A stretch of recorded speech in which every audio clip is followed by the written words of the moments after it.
What's your frozen drink problem? You see, Yeah, he doesn't have one right now. I was watching you. I said I was watching you. You ain't gonna catch me slipping this time. And hey, we did. This is as close to on time as we can start. What, 8:21? Yeah. I think we can do better. We've started on time. We actually started earlier when it was me, JJ, and Emiliano. Hey man, that's you. Like, time out. I say, you know what? If we say 8:15 and we get I don't like any more than 5 minutes of the pre-roll. I would give that. So then I think we're perfectly on time. Yeah, no, that one I'll give you. No, you made your bed. TMT. Time out. Did we jump into something? What up? Dog it from oneofus.net. Oh. Hi, dog Hey. it. What up? I've never actually seen him in the chat. I know he watches our stuff because he sends me memes about us. I'm sorry, thing. I don't watch our shit. Don't rot your brain. Tex-Mex time.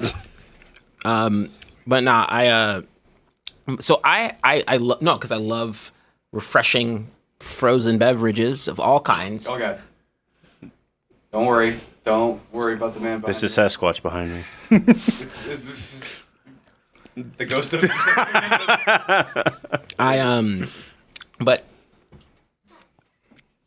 dang, you threw. I was like, my brain got thrown off there. It's about frozen drinks. Really, it's 100. It's past. It's No, been past I 100. think it's that. It's like when it. I like them in the winter too. I just like them in general. I don't like them in the winter, but I have certain drinks that it has to be temperate. So winters are for stouts. Would never fucking touch a stout in July. I don't. Lord knows I do. You don't like that thick, frothy beverage in a nice hot summer's day. I do.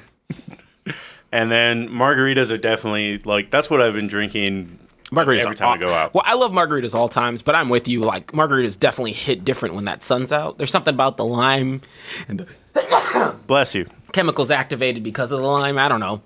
Bullshit science. Sun makes lime better. But no, I had I like Quick Trip a lot, so I go and get their frozen drinks quite a bit. Every time that Frizoni. Frizoni, baby. Every time we record, because they have the Jamaican ice shop or whatever it's called. daiquiri place? Yeah. The daiquiri place. I'm like, I'm going to get one before the podcast. I've never actually made time to do it. Now you'll get twisted before the podcast then, because they're throw large. like 8 shots in it or something? No, they're large is like makes that look small. It's just like one of them. Okay, well no, you know one of those styrofoam cups where like it's just indiscriminate styrofoam, but it's the giant one, like the biggest size you can think of. That's what they have. The comically large, like Simpsons Big Gulp. That's what it feels like. It's like overwhelmingly, but it's really good. I don't think any of us have. I mean, unless you have, I don't think any of us have been there since COVID. No, honest. Oh, actually, I've gone to another daiquiri place that's a little not too far from my crib because they deliver off Uber Eats. Just show your ID when you get there. Literally, like it's funny because they don't put it in the actual drink container. They just put it in gallon buckets of gallon buckets of milk, and so they just have the free gallon buckets, and they're just like, all right, we'll fill your shit up in here, 64 ounces of daiquiri, baby, that they just give to you. And I'm like, that shouldn't be deliverable, but it is. I know, what's the big hamburger place that everybody loves? That it's just local. Hop Dottie. Hop Dottie sends you like 72 ounces of margarita mix to your house. God damn. They stop getting the chat all horny because of the ponytail. What up, Tina? I thought it was okay to look like samurai-ish, so I don't know. I did it. It's my it's lazy man. Yeah. I put it in a ponytail. Samurai. Yeah. Woo. But nah, no, with Hop Dotties, they have really good mixed drinks for no reason. A lot of, I would say, you know what? To be fair, I think a lot of reasonably priced too. Reasonably priced, and I think there's a fair bit of restaurants here in Texas in general, but Austin that like have mixed drinks that are pretty good for the price point. I was out in New York. Sad, most of them are on the other side of town, though. That's the only South thing. side. Yep. Like here, I mean, the Domain has all right ones, but like, yeah, like a lot of the places, Dive, all that kind of stuff. Your choices are definitely where you have to go through traffic. So, Turnstile raised the price of their drinks. They're like $18 now. For what? For just like an old fashioned has or the drink margaritas. No. Did they switch to alcohol? I think They go from well to they Henny? raise their prices just because it's just like, well, these idiots at the stadium have to drink here anyway. Yeah, it's gotten more popular. See, that's my problem. That's my problem. And don't get it twisted. I'm always support. Like, jokes aside, I get it. You know, because everything in Austin's getting a little more expensive, so I imagine rent's probably going up by proxy of other people's decisions, which I think is kind of stupid sometimes, but whatever. But there's some places on 6th, E6, double E6 that have not changed their prices in years. I can still go drink there. The Paco territories. Man, I just but I haven't been out in quite a bit of time. I don't know. When was the last time y'all have been out? Proper? Out? Yeah, like out proper. Does the Ren Fair count? That was in April. No. No, it doesn't. Well, we did go to like Machine Works and shit afterwards. No. We went out afterwards. Out. Yeah, we hung out with Corey, didn't we? Yeah, we did. We hung out with Corey. We Okay, that out, does out. count. Yeah. That does count. Well, we went to Lala's though, so I don't. It counts. But that was like the 5th stop of the night. We What went up, to where, Sean? Lala's and then what was the other one? Nomad. Nomad. It was a collection Machine of dive Works. bars. Yeah. I'm gonna take that on your punch card, but I meant proper. I meant yes, it's 150 degrees. You're not wrong. But man, remember that. Look, I feel like COVID has taken the Texas edge off a lot of us, and what I mean by that is it never used to matter before. Summertime, I'd go out. I'd be like, man, That's not a COVID thing. That's an age thing, kind of thing. no. It's definitely because a lot more people are complaining about the heat than typical. Even though it is hotter than typical, so I don't blame them. I don't remember it being 115 as the norm. For Hey sure. man, if you're drunk enough, you won't even think it's 115. You won't feel anything, actually. So that's the problem. Like if you're complaining about the heat, you're just not drunk enough. I mean, my issue is just that it actually isn't even age. It's just that people have started doing so many different things that it's just hard to rally the troops, kind of That thing. is true. Yeah. Like to be fair, I'm the one saying this. You're the one that's gone. Yeah. Now, granted, it's not that I don't go out. I would love to go out. It's just when I'm home, it's because I'm barely fucking home. So I'm like, oh, I don't want to go out this weekend because I'm home. I don't want to go out this weekend because I was at Jamaica the week before, Manhattan the week before. Like, Hey, man, I'm busy sometimes. It just happens. we literally have a dude that's going to be written out of this chapter of Austin life, and you're like, all right, I got him for 15 minutes. That's all I have. 15 is very generous. He's gonna show up like Wesker in Resident Evil 5. 7 minutes is all I got. Yes. Hey, Gonna man, throw a cupcake at him. it's just, hey, look, if I take Sorry to see you go. if I take a weekend off, then because I'm gone the week after. Yeah. So if I take a weekend off, like I did last week, and I was like, I'm just gonna stay at home, the next weekend schedule just gets stacked, just stacked. Just stacked. So like when you threw that out at me, I was like, dude, I have a 4 o'clock and a 6 o'clock. We have a 5 o'clock window, and during traffic time, I have to go back, get changed, flip the script, come out. The weekend after, when I get back, so the July 15th, I was supposed to do my birthday thing, was not happening until the end of the month. But now I have to coordinate with that. You see what I'm saying? There's a lot of life that just stops. Yeah, I mean, I'm usually the person that schedules everything, so I wasn't trying to be annoying, but it's just like, hey, bro, if you guys want to... You guys are going to be missing. If you guys want to do this, if you want to do that, I need to know because I need to plan out a whole bunch of... I'm doing an algebraic equation over here with so many variables. A squared plus B squared plus C squared. Trying to figure out how to make this one run kind of thing. Oh, no. It's not. I'm the independent variable. I just fuck up schedules where I go. No, I wasn't mad. Like I was very happy you put it on my radar. It was just more because I was like, it was just one of those things where you feel bad because you're like, oh, these are things I pre-promised and I can't move, but I want to give that the proper time. Because normally, if I had nothing, I would have been there for a minute, right? I would have just chilling. Because I want to see him, want to make sure I hang out. But damn, man, sometimes it just happens to get hit. Like I think, what is it, the 15th of July? I'm going to a birthday thing all day, and I have a 30-minute gap to make it to a comedy show that I booked tickets 4 months ago.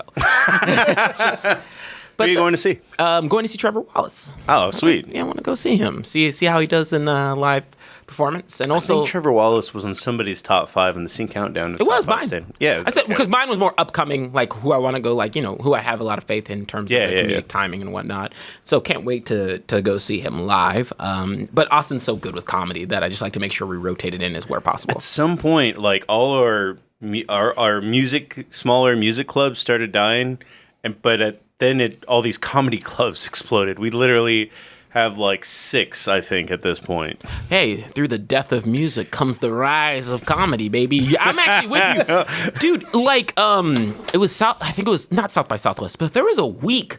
Are you talking about the comedy festival? In April? They just had comedians here, and I don't know if that was like usually a thing, but it's the Moon Tower Comedy Festival aligning with Joe Rogan's new comedy club opening, and it was just like a perfect storm of.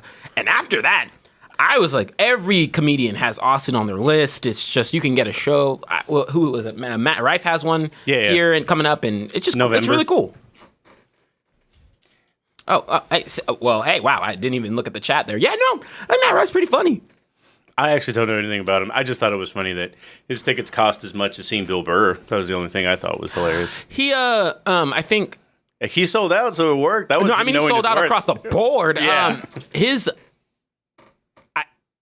At first, like when you look at him, you'd be like, "Oh, I don't know what type of comedy I'm gonna get from him." But I mean, his crowd—he's pretty funny, like genuinely, like laugh out loud type funny. So, I would see him if I could, but I can't. No, they sold out. But it's really cool just to see the rise of like these different individuals here in Austin. Well, I mean, the old guard has kind of been around a while. Like it was time for new comedians to be the face of the place, kind of thing. And I think it's kind of like the rise of it, like who's going to solidify themselves as some of the new age, right? Keeping it in anime terms, the big 3, they finally died down, right? Or it's not the big 3, it's the big however any, and now we got some newcomers. I was about to say, I blink sometimes and it's like, oh, like we've had 4 iterations of the big 3, and I was like, I didn't know that kind of thing. There's a lot of big 3.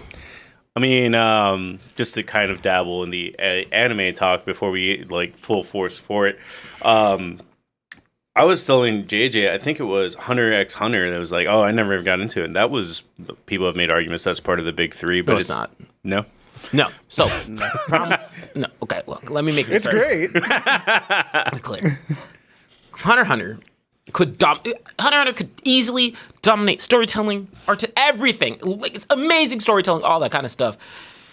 If Togashi was healthy more often, he's not healthy enough for it. It's kind of like it's in its own little land of just being able to operate. Because he's also the only author that genuinely can take years apart, come back to Shonen Jump, be #1 in the magazine for while he's there, and leave for another couple years. Like, he just does that. He's like, all right, cool, I got 3 chapters. Those 3 chapters are going to make gangbusters in these chapters, and then I'm going to be gone for the next year. I mean, Berserk, he spent, 5 years on the boat? Like, doing nothing? Yeah, that's what Hunter x Hunter's doing right now. Actually, you're right. Man, unless you're Oda, if you get on a boat, your series is just gonna stop. But no, they so the big 3 for clarity, in case you don't know, so it is Bleach, One Piece, and Naruto. That was the original big 3. Now, some people who think through, it's like, oh, what about Dragon Ball Z? That's grandfather. That's like I used to be my own thing. It didn't really have a competition at that time. When you think of like the grandpa of anime, you think of Dragon Ball Z, and of course there's some other 90s anime, but no one was like marketed like DBZ was, right? I would kind of say Sailor Moon is up there, but not a third one to really complete the trinity. And I mean, I'd even argue like Sailor Moon, like Sailor Moon is definitely super popular, but that DBZ fan base makes you feel like it is wild. No, stop that. No other big 3s were there. the one that literally, because people try and put. There is a big argument why Sailor Moon isn't part of the big 3, and it's that it fell off to the point that we didn't get the last season. You got DBZ everything. Yeah. GT was aired for some reason. It's not sexist. Yeah, I actually didn't know there was like Nega Sailor Scouts that were just the black versions of Sailor Moon and so on and so forth till like a month ago. And shit, I didn't know until today. But now, with the big three, the one that actually coined the phrase was Naruto, Bleach, and One Piece. And when those three were in the magazine, like, you're just getting off on everything was firing on all cylinders, right? Now, of course, the only one who's maintained this far is still technically, all of them are around in some variation. And what happened is One Piece has always been just doing fine. Like, Oda gets whatever he wants. I feel like One Piece is just doing its own thing the same way like Berserk is, and No. One Piece is its own tier of thing.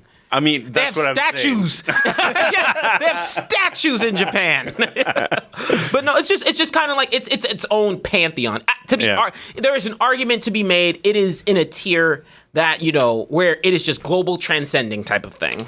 But at the time, right? Then you had Naruto, and which is Kishimoto, and you have Tite Kubo for Bleach. Bleach got the dirty end of the stick because he just near towards the end, Shonen Jump wasn't like there was a lot of like he says he finished the series the way he wanted to. He really, I didn't. He really didn't get to. One Piece outlasted Tom Brady. He really didn't get to kind of throw those layers out. But with all that, right? It's actually made a circle because the anime for Bleach has come back, and it's crazy how you forget how much weight one of the big three titles carries whenever Bleach comes back and tops the list for whatever it does and has so much hype, and they've broken it up into cores again, and they're giving it the animation and design it has, because Bleach anime wise was in terms of just like looks and aesthetic, it has the best soundtrack. It has one of the best soundtracks. It has some of the best animation from like a longer running series. Now they're approaching it like in core, so that way they can really cater to it. But I'm talking, they just really went all out, got all the voice actors back. They did their due diligence there. I actually was surprised that I thought Bleach was over about 5-6 years ago, and then no, like it's finishing up now. So no, the Bleach, the manga is done. Or was done. Was done.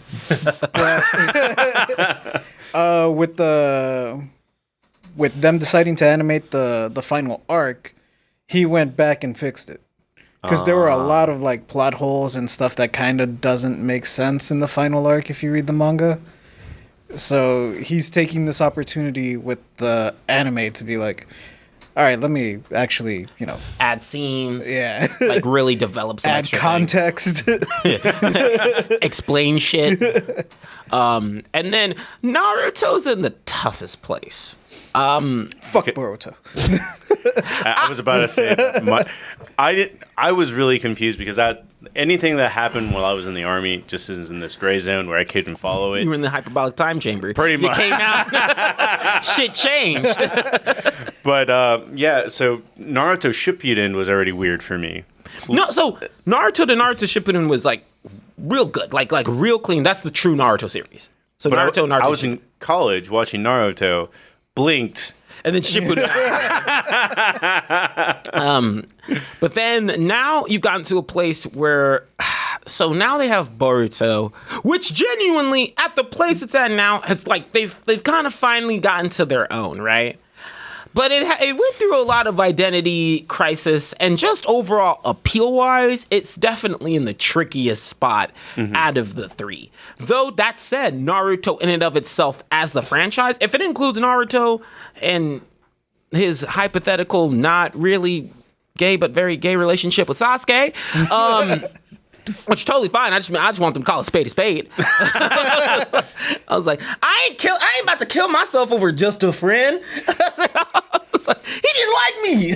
Yeah. But no, serioely, they. I don't think they're all that great of friends. No, Yeah. no, you have to love Sasuke's somebody. bitch ass leaves all the goddamn time. He left. Like they weren't friends at the get go. They were together for a while. Then motherfucker left, and then he tried to kill y'all's village and people. That's actually why I can't get into Naruto at all, and it's the fact that learn through spoilers that Sasuke never gets his comeuppance at all, ever. No. Well, he loses an arm and gets a stern That's talking not to. But actually, Orochimaru never even gets his comeuppance. He's there at Naruto's wedding at the end. well, Orochimaru, like okay. So to be fair, with Sasuke and Orochimaru, like they're in situations where they're like the things you can like. So with Sasuke, they're like, hey, the power that you can do, because he technically did have a part in saving the world. He did. He technically saved everybody. He had to be there to do it. Naruto couldn't have done it by himself, technically speaking. In the same way the trees gave Goku some energy for the Genkidama?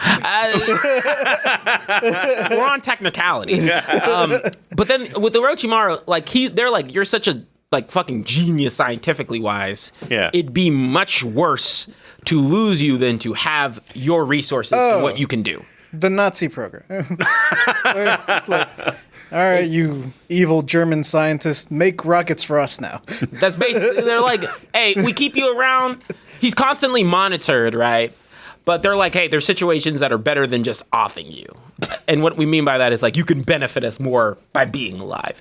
Now, in that same vein, right, like I said, like all three of these properties are still fantastic in their own right.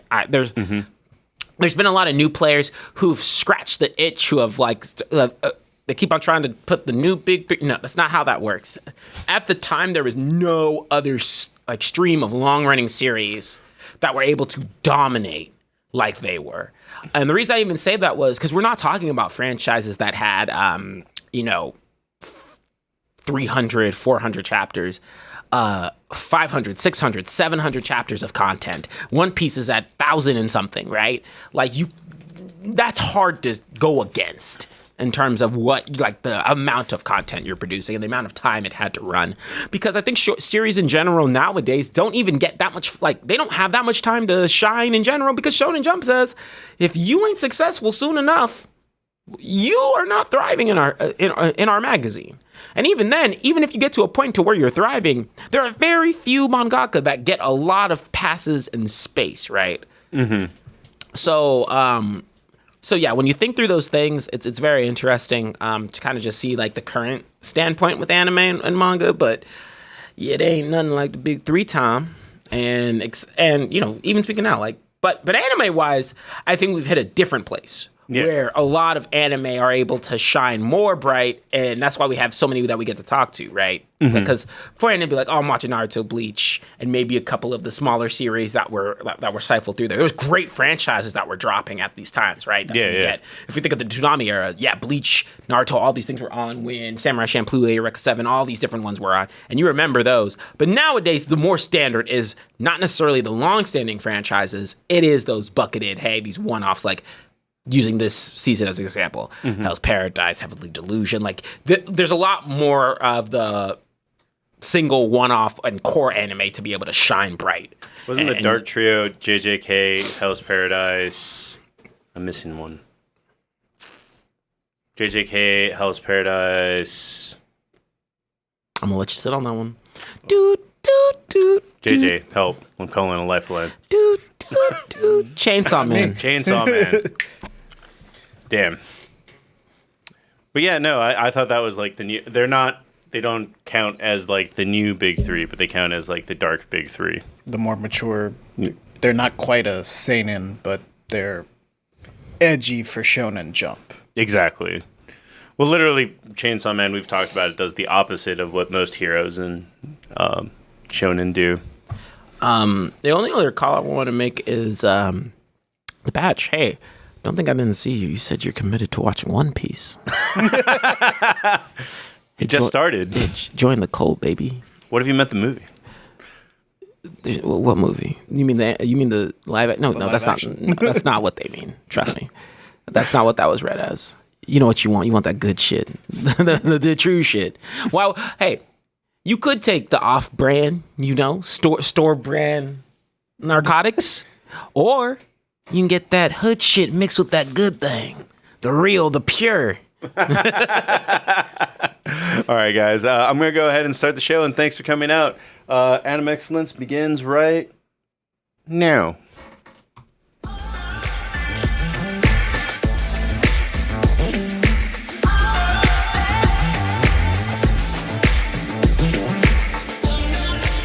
Greetings, ladies and gentlemen, and welcome to the Animexcellence. I will be your host. My name is Marcos, but I'm not alone. Across from me, in the Invader Zim shirt, we got... Who are you? Who are you? I'm JJ. And next to me, we have... DJ, what's up, y'all? Hey guys, how are we all doing today? Excellent. Live and breathing. Feeling great. Austin was a nice, cool 90 degrees today because of the rain. Yeah, that storm came from nowhere. I was actually at the gym when it happened. It fucking rained. Dude. And it beat the brake. Like, it came out of nowhere. I woke up and I was like, oh, maybe I woke up a little early. And it was like, oh no, that's just dark. That's just spooky. Yeah, dude, you could have died from dehydration or died from hail on the same day. Texas! Well, not in Texas. Out there in the metaverse, Nintendo Direct happened this weekend. We're going to start with some video game news. Well, time out. How are you, Marcos? I am doing great. Yeah, let's. I'm very hyped about this weekend, I'll be honest. I'm hyped to see people at Carlos's party. I might go to the Ren Fair this weekend. Talk about that off air. Gotcha. Yeah. Hey, man, you're always so quick to start the show. I got to make sure how are you doing. I'm doing You checking great. with us. Like, pause. You. But no, Mario got our ball sacks at hold. Go ahead. Well, Nintendo Direct and started yesterday. Well, not started. It ran yesterday, and everybody is really excited. Maybe because of the movie this year, maybe because of all the other things going on. But what were your biggest takeaways? What are you most excited from what you saw? Well, not just did we talk about Summer Game Fest? We did. No, we did not. We can bring that up as well. This is the right place for it. Not just Nintendo. Summer Games Fest. yeah. Okay, look, that was cute saying there wasn't an E3 and then just putting a different name and going with Jeff Keighley. It just made it easier. Great. Thanks. Thank you, Dorito Pope. Yeah, it's like Forever may he reign. none of us are going to E3, but we're going to do the same shit somewhere else. Okay, yeah. And this year, no one got arrested. Jeff was like, successful! Hey man, RTX is camping this year, and it's right. Like we don't know about that yet. So in terms of presentation, this year was really weird. First of all, the proper Summer Games Fest presentation was awesome. Like, It was. a lot of great games announced. I'll give you my key highlights, after we talk through some of the other presentations. But they really kicked off with a bang. And then, honestly, there were some presentations that were like, okay, why are you here? Capcom had no reason to do a prezzo. But you know who surprised people? What? You know who, for the first time in years, almost a decade, people said came out and won the presentation game? Microsoft. Microsoft's presentation was very strong. Yeah. They had games. They had... they bought Atlas somehow. They said your trailers are gonna get released on our shit now. Even though they're gonna launch on all platforms. Yeah, that was the one gripe that I had with it. That a lot of people were like, "So this is exclusive now?" No, it's on everything. It's on everything. But to get the rights to, because Sony does the same thing. There's some games that they talk through that are actually on everything except for Spider-Man. Yeah. But I think with Microsoft, since it's just like game after game after game, and they just put like their big ass logo before every trailer, it really kind of makes it feel like, oh, this is an exclusive. Whereas PlayStation kind of does that, but not as much. Not as much. Like they not make to the degree where it's like world premiere, exclusive or whatever. And it's like, no. What they mean exclusive. Let me help you out. What they mean is exclusive trailer. All right, the trailer's exclusive. But they did do a great presentation, and you know what? They answered a lot of questions and qualms and raised a new one with people who weren't looking forward to Starfield. Right. And so, look, I get it. You want these consoles to do everything in the world and back. I don't lose sleep over a locked 30 frames, but I also have, a PC that if I want to do anything stupid, I'm going to that for that sort of thing. I do wish Bethesda, I do wish they'd give you the option, but also it's Bethesda. If they gave you the option, the game would break. like, if you think about it, it's probably in your best interest that they just go with whatever they say. But speaking on Nintendo, Nintendo was the latest one because they weren't technically part of Summer Games Fest because I don't know. Nintendo always does its own thing. It's like, but they're just being cheeky because it came out the same fucking. I feel like Nintendo has been doing its own thing since the nunchuck. Ever. No, since the GameCube. Like, look at tiny mini disc, for no reason. Sorry. Before we get into Nintendo, were there any games that stood out for you prior to the Nintendo presentation? Triangle. Metal Gear Solid Triangle. Pretty sure it's Delta. I'm pretty sure it's Delta. I'm pretty sure you're right. But yeah, they're bringing back my boy Naked Snake. The remake is awesome. The remake is gonna be awesome. Cautiously optimistic because it's still Konami and Konami can't be trusted. Dude, but man, name another gaming company that fucks shit up like Konami. Sega. Sega's been trying to. Hey man, I don't fuck with Ubisoft like that, but they made Prince of Persia. Prince of Persia actually looks good. Everyone was like, "Why does this look as good as Ubisoft? This shouldn't look good. It looks good." Wait, this looks fun. Ubisoft. What the? Sega's been trying to do a good game since Sonic Adventure 1. No, don't start saying that. Sonic Mania is great, and then also the one before that. What was it? Fucking Colors. Colors is good. Generations was fine. They got good games. They just fuck up a lot too. But their Sonic game looked good too. That what is it? A Sonic the collaboration or whatever. Fuck, I don't know. This came up in the chat, and I'm just curious about it because I've tuned out of Star Wars. If it's not Andor, what's Outlaw? I'll explain in a sec.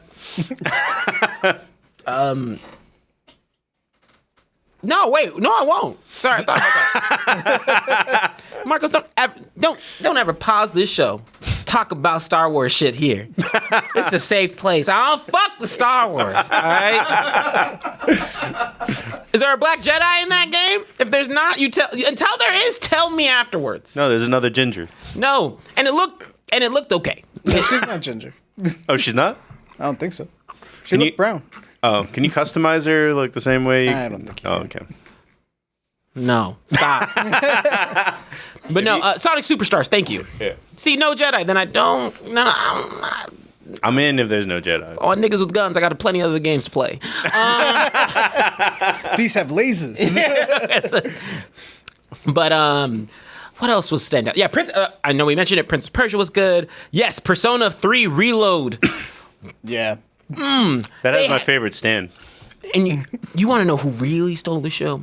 Because I thought PlayStation, because they got Kiryu. Man, I was like, man, y'all got the Yakuza trailer out the way, like a Dragon Gaiden, right? And I was like, oh, that's spicy.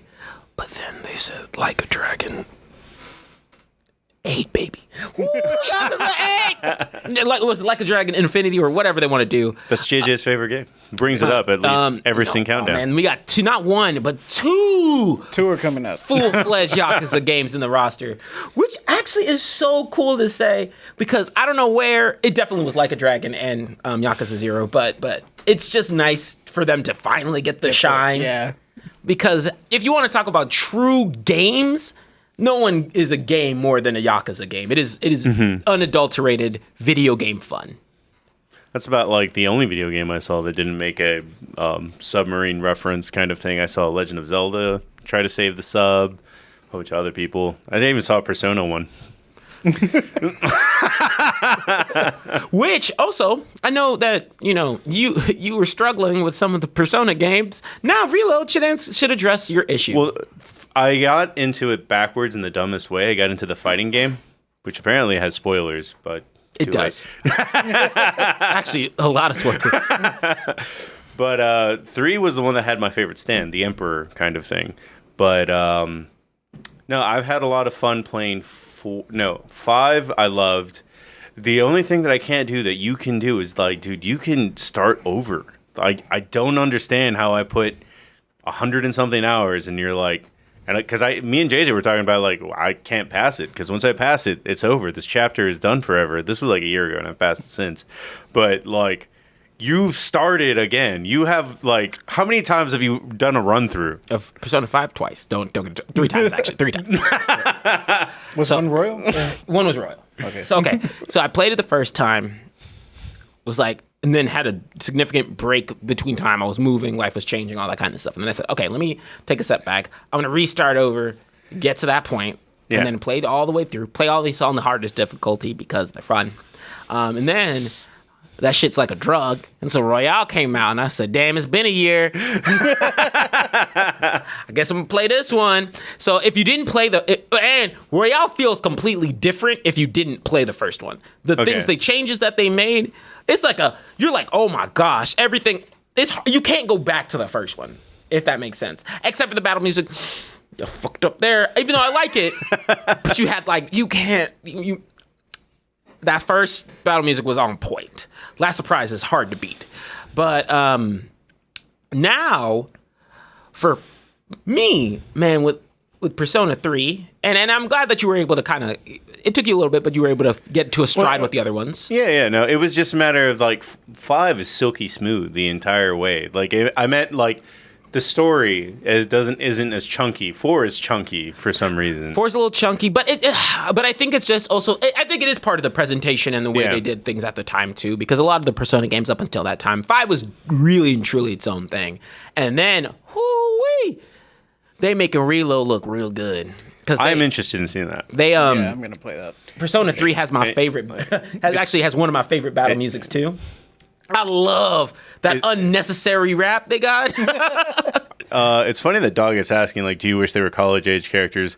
Because I basically felt like they were college-age characters. You know, at first I said, at first I said, yeah, I really do wish. I don't wish. I think there's different instances because ultimately, I get why they kind of do the cusp. That's Japan's thing. Yeah. Until anime start typically making college characters. I guess to be fair, being 16 in Japanese high school That's what I'm saying. I was like, these motherfuckers live alone over there to go to school. So, I mean, our understanding and their understanding are very, very different. And also, I think it's a culture where university isn't required. So I think that's kind of like, you start to get into a weirder... Yeah, because they put a bigger emphasis on high school than university. Couldn't finish Persona 4, watch the anime instead. The anime was good. I was actually watching the anime for 5 in the background while I was doing notes for work today. That is not good. I already finished it. I was like, no. I just meant Persona 5's animes. I just figured that it was like, it's the cutscenes without anything extra. I don't blame you there. I mean, shoot, sometimes I go through and I'm like, ain't nothing scratching it, and it's like Persona 5. It is one of my top 3 games of all time, actually, just from time perspective. I put technically 300 hours into a single player game. With how much I've replayed it, yeah, that you earned your stripes. The other Persona, not Persona game, which they said is no, not Tactica. The other one they did. What is it? Mephisto, or you can pull up the trailer because it is Persona basically. But hold up, Fantasy. There you go. Yeah, search up Fantasio. It's made by the director of Persona 3, 4, and 5. Yeah. And you look at that and you're like, I see that swagger. I know that's Persona, baby. Fantasio. Oh, here it is. So if you were sucked up, so this was the one that wasn't leaked. Oh yeah, that's Persona already. Is that a tarot card? I thought we could watch trailers. Oh, It's a game. Anime. 次なる王となる資格を得るものとする陛下のお命が奪われるなど汝定めを課せられし子よ憂いを抱える旅人よこいつが俺の凱旋者だ Oh, look at that. 己自身に命じなさい内なる英雄の姿に変わ He れ even has the Persona music. 真の王を志すならば打ち勝ってみせよ。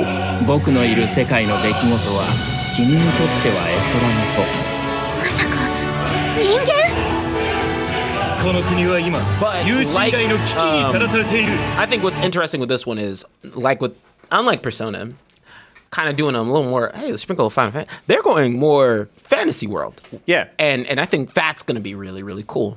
And so having both of these ends, Atlas is going to have my time, my money, and my soul. I was trying to remember. I was reading a game review for something where they were upset about the RPG elements that didn't have enough of it, and it was a new Final Fantasy game. I haven't played it yet. So. I've played it, and they can suck a dick. Like, unfortunately, Square Enix is going to do what it wants to do. And that game starts off so I played the starting part of it. Not a shit ton of gameplay, but when I say motherfuckers know how to set up a stage, I was like, damn. Shit is like some Game of Thrones shit, dog. It's really cool. I don't know if I played an RPG besides Persona outside of Charles Barkley Shut Up and Jam, Gaiden. I am an RPG head. I love RPGs. I mean, I have a lot in rotation right now, so it's a bit overwhelming sometimes. But yeah, I was looking through Game Pass and I think I downloaded 10 games, and I'm buying a video game tomorrow. So yeah, what are you buying? AEW Fight Forever. Oh, gotcha. That's you supported. Yeah, I respect. But no, they I think the problem with RPGs are it's going to be a time investment, and you have to be mentally prepped to drop that time investment. It doesn't always like a Persona time investment because that's a lifestyle. Persona's the only, I will say, out of RPGs, Persona is like one of the few that it becomes a lifestyle. I'm like, I think at that point, I had I just started, or I was like seeing people, and then this girl was like, hey, I'm going on a date. I was like, I have a date. That was actually the funniest reason why I got into Persona. I was like, damn, I can never go out again. Persona. I was like, but like I could spend money and time with you, but I have to get to class. We have an exam tomorrow.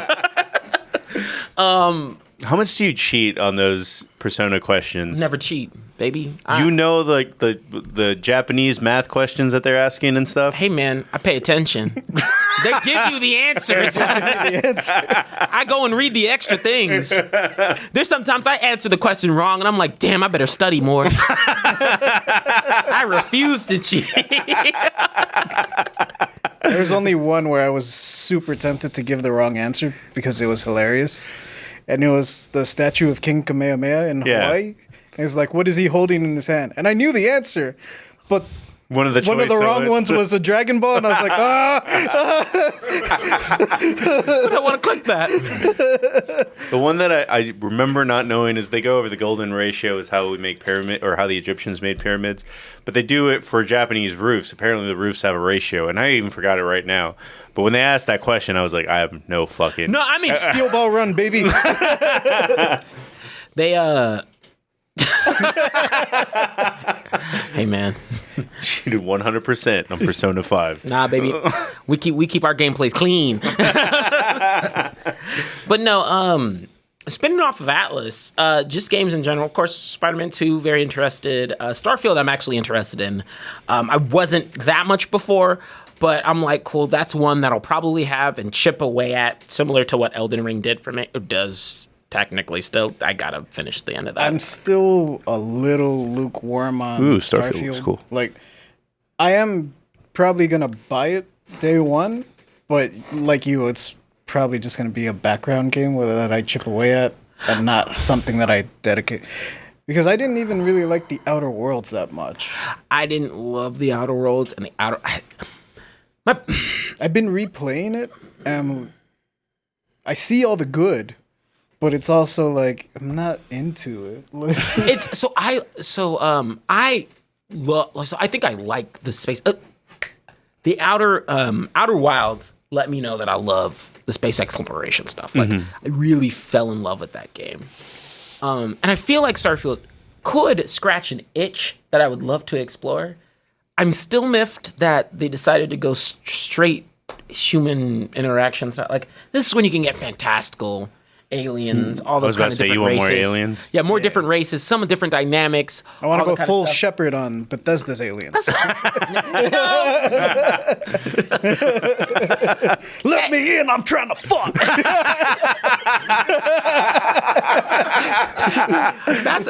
Mass Effect, because I've been playing it for the first time, and I was like, motherfuckers make you kind of horny. I'm not gonna lie. Commander Shepard. I'm playing Commander Shepard, kind of like.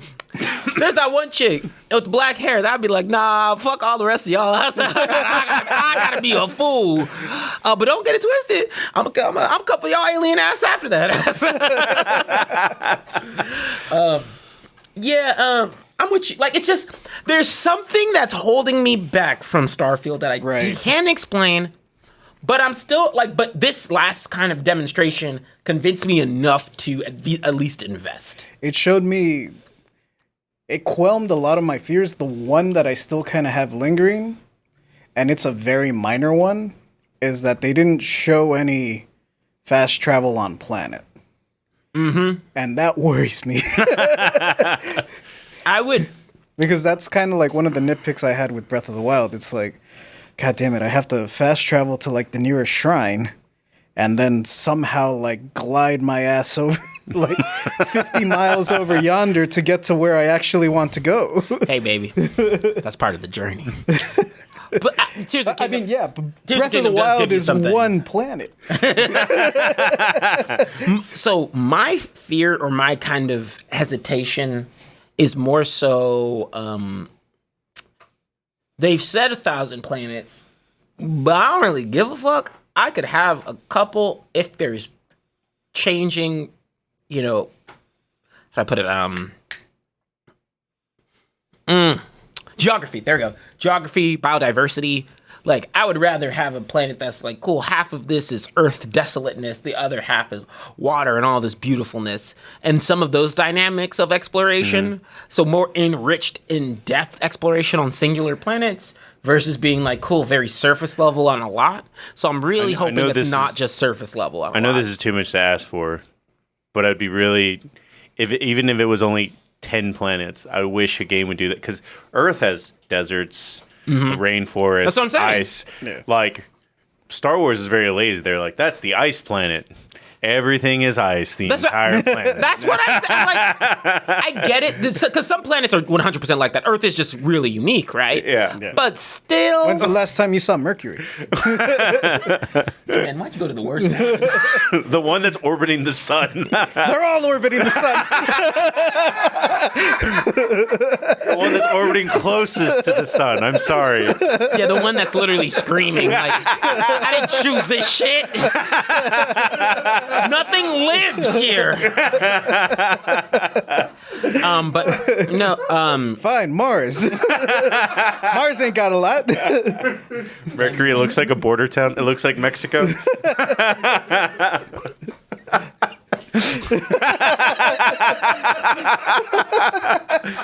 He's not wrong. It's Mexico and Breaking Bad. Oh, man, you're a space explorer. Fuck. Did I land on Mexico? Mercury, dog. Couldn't tell. Why is there Spanish guitar playing?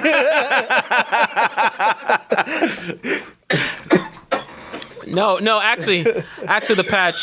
People in Texas, the people on Mercury are like, damn, still better than Texas. No, but no, seriously, they I just want that to some right, yeah, biome diversity. It would be really boring if it's like, oh man, I need iron. Guess I better go to the Iron Planet. And it feels like, and I do have another qualm where it's like, I recently played No Man's Sky, and there's a lot of similar elements. And No Man's Sky finally got to a place of being like to be fair, I loaded up. I was like, this feels like a full game. That's really cool that they've continue to just push out free updates after they really fucked it over. Don't fuck it up, Starfield. Like they were showing Bethesda things, but it's crazy because you look at Bethesda stuff, and until it's in your hands, you always have a little bit of doubt. Can I play mine? I do play. I like Minecraft occasionally. Minecraft was one that I like respected as I got older. Like it was actually a COVID pickup where I said, "Oh, let me see what these kids be doing," because I'm always interested. I was not one of the Minecraft haters, like, "Oh, losers play Minecraft." Then I never hated it either. After I started playing it, I was like, "Damn, I'm not as smart as some of these kids." Yeah. Because good God, These fuckers are making roller coasters and shit, and I'm like, dog, they're making functional computers in the game. No, some of the science in Minecraft of how you make shit work.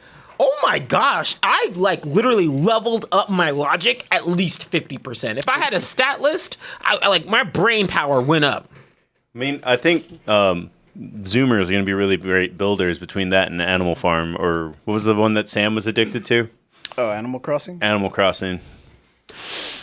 That was a lot of getting rid of scorpions and building huts. And And I'm not dipping my toe into Animal Crossing yet. you haven't? Life Sim is typically not my flavor of preference. Spoiler alert, I can do a lot of video gaming. Doing chores on my free time when it's not Persona is not my thing. Persona also makes you do cooler chores than getting like I'd be cleaning. like, I get to like man the shop while, my homie's gone, Sojiro. Like, Make the perfect cup of coffee. it's like I make curry. I make curry. What is it? You run the whole botany plant or something like That's that? what it's like, you get to do cool shit. But I'm maybe one of these games will like get me. My girl's into them. Like, that's her thing. And also seeing like how just during pandemic, when you're fresh, because we were fresh into dating and whatnot. Yeah. And after that time when you hit that point of, especially because it was pandemic and it was like, cool, I do enjoy being in your presence, but don't forget you're like the only person I can see right now. So, this is and coming from a loner like myself, that shit's hard for me. So then I was like, wait, I have this Switch, Animal Crossing, and it's like, homies out there, if you ever want a secret, just toss Animal Crossing or a Life Sim game at your girl, and you'll get time. You'll get plenty of time. I was like, check this out, Stardew Valley. I just tossed it. Here's a Steam Deck.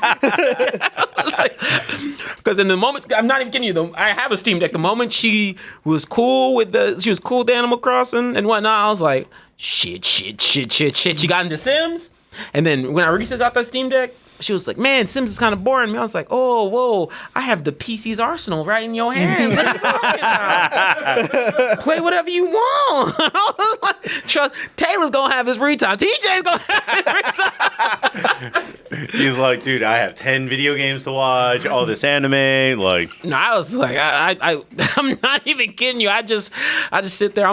Guys, look at me.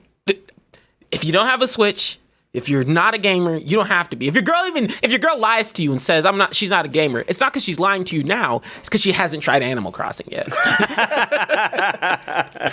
Yeah, literally, it's the secret. But going back into the last mega behemoth, Nintendo.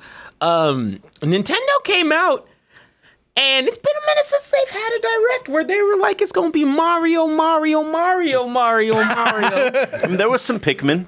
Mario. It was like, but no, they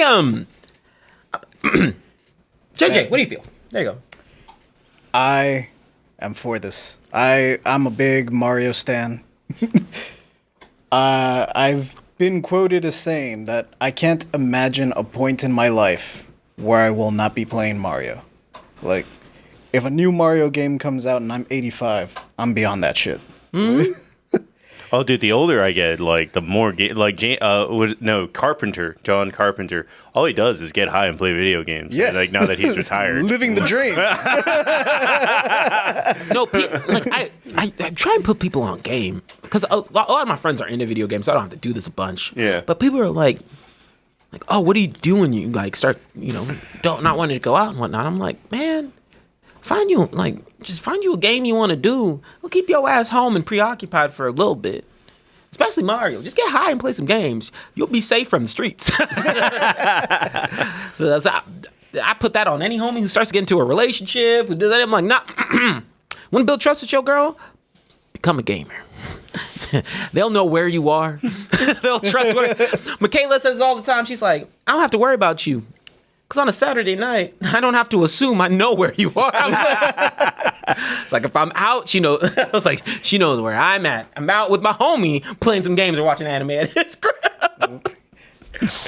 But Your office just has all the RGB lighting going on. Dude, I put dynamic lighting on my TV, so there's RGB in my entire house. So she just knows.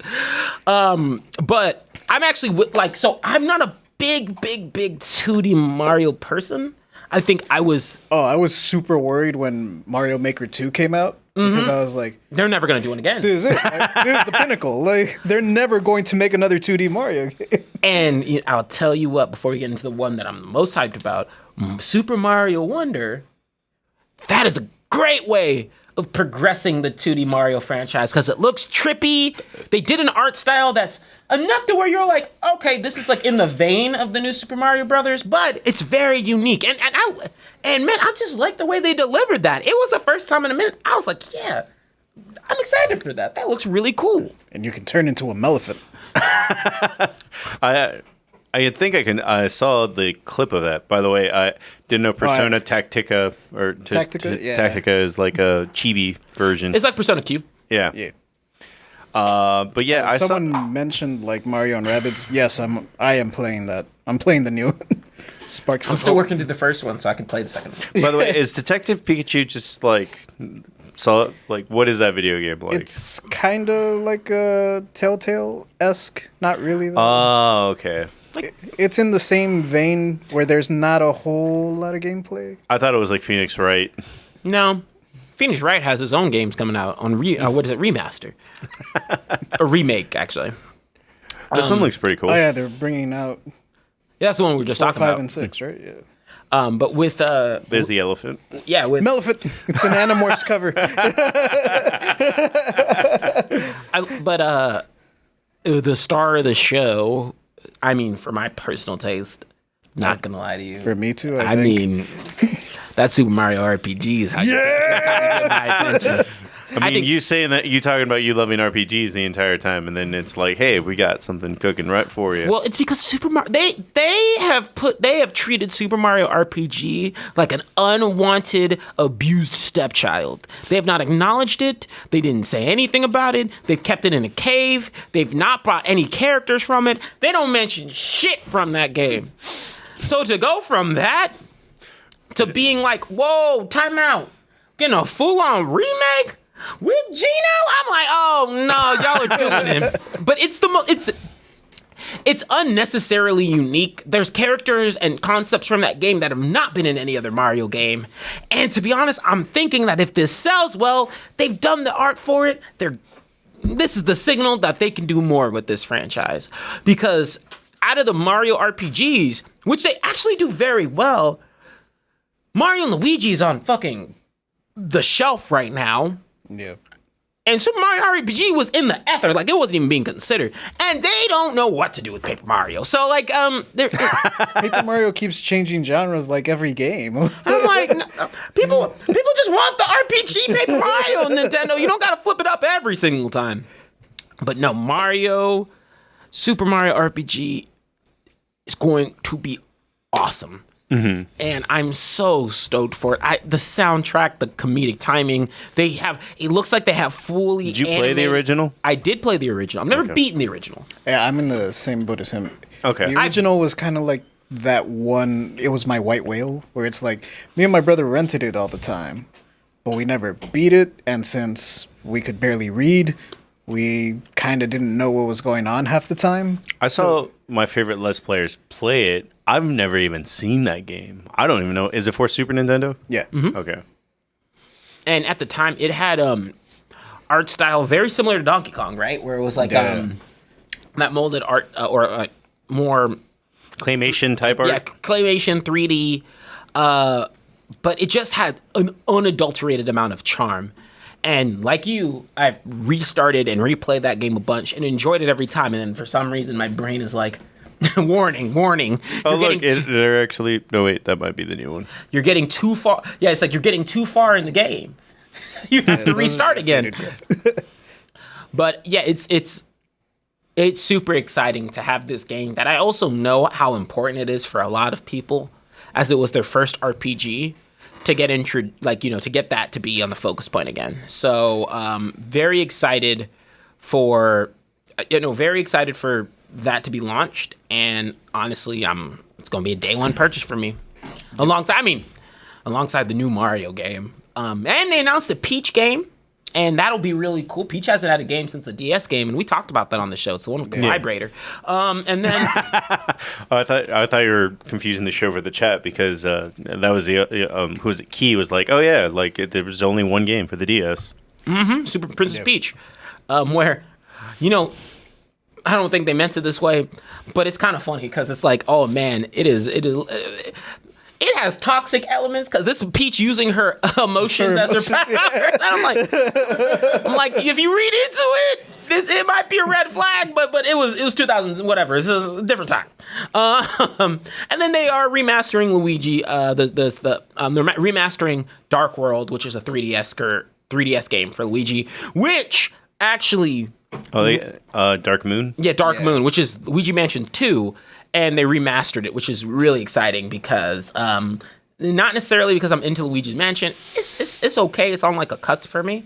It's more so because if they remaster these, it gives me hope that they'll put Majora's Mask and Ocarina of Time remastered on to the Switch, even though I've recently played those games on Nintendo 64 expansion pass as well. Well, anything else to say about Nintendo Direct? Game Intro Power, you missed it. JJ went on a big rant about how he loves Metal Gear. He's asking about the Volume 1 collection. I talked about Triangle. Wait, didn't they announce the collection before? Or was this the first time they announced everything with the collection? Nintendo just had more info because they showed the Delta trailer on the PlayStation 1, and then mentioned the collection. And at the tail end, they were like, also, we're bringing out a collection, but they didn't give any info on it.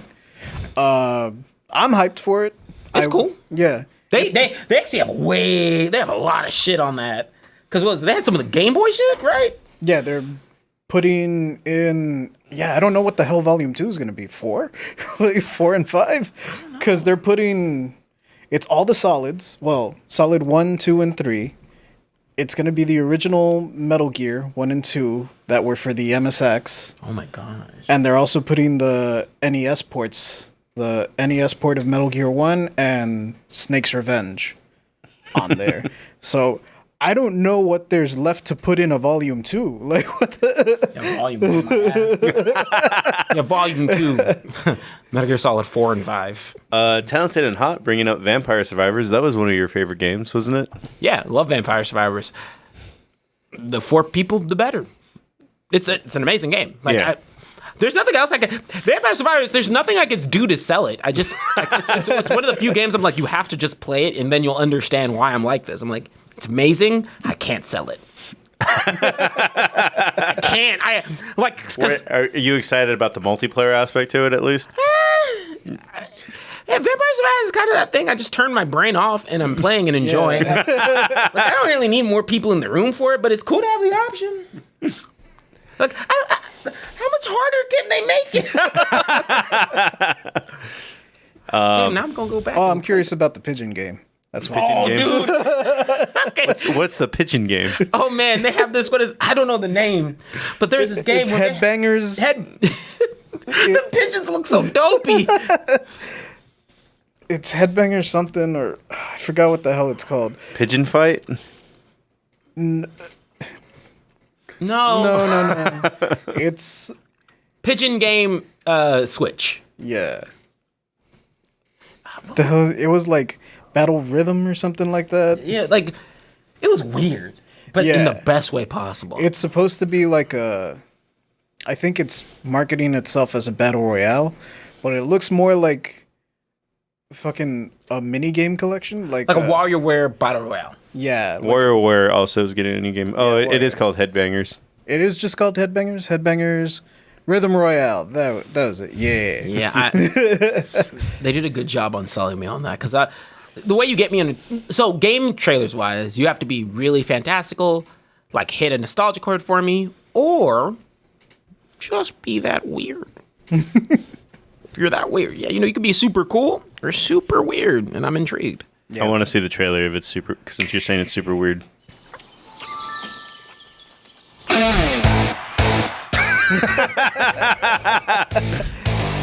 You love rhythm games, though, so this speaks to you for sure. Hell yeah, baby.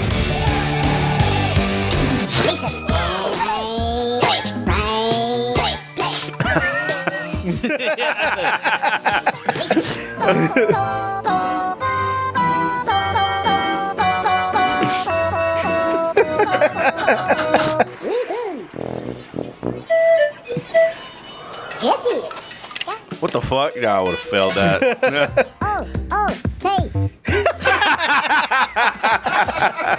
Hey, man. I'm about this game.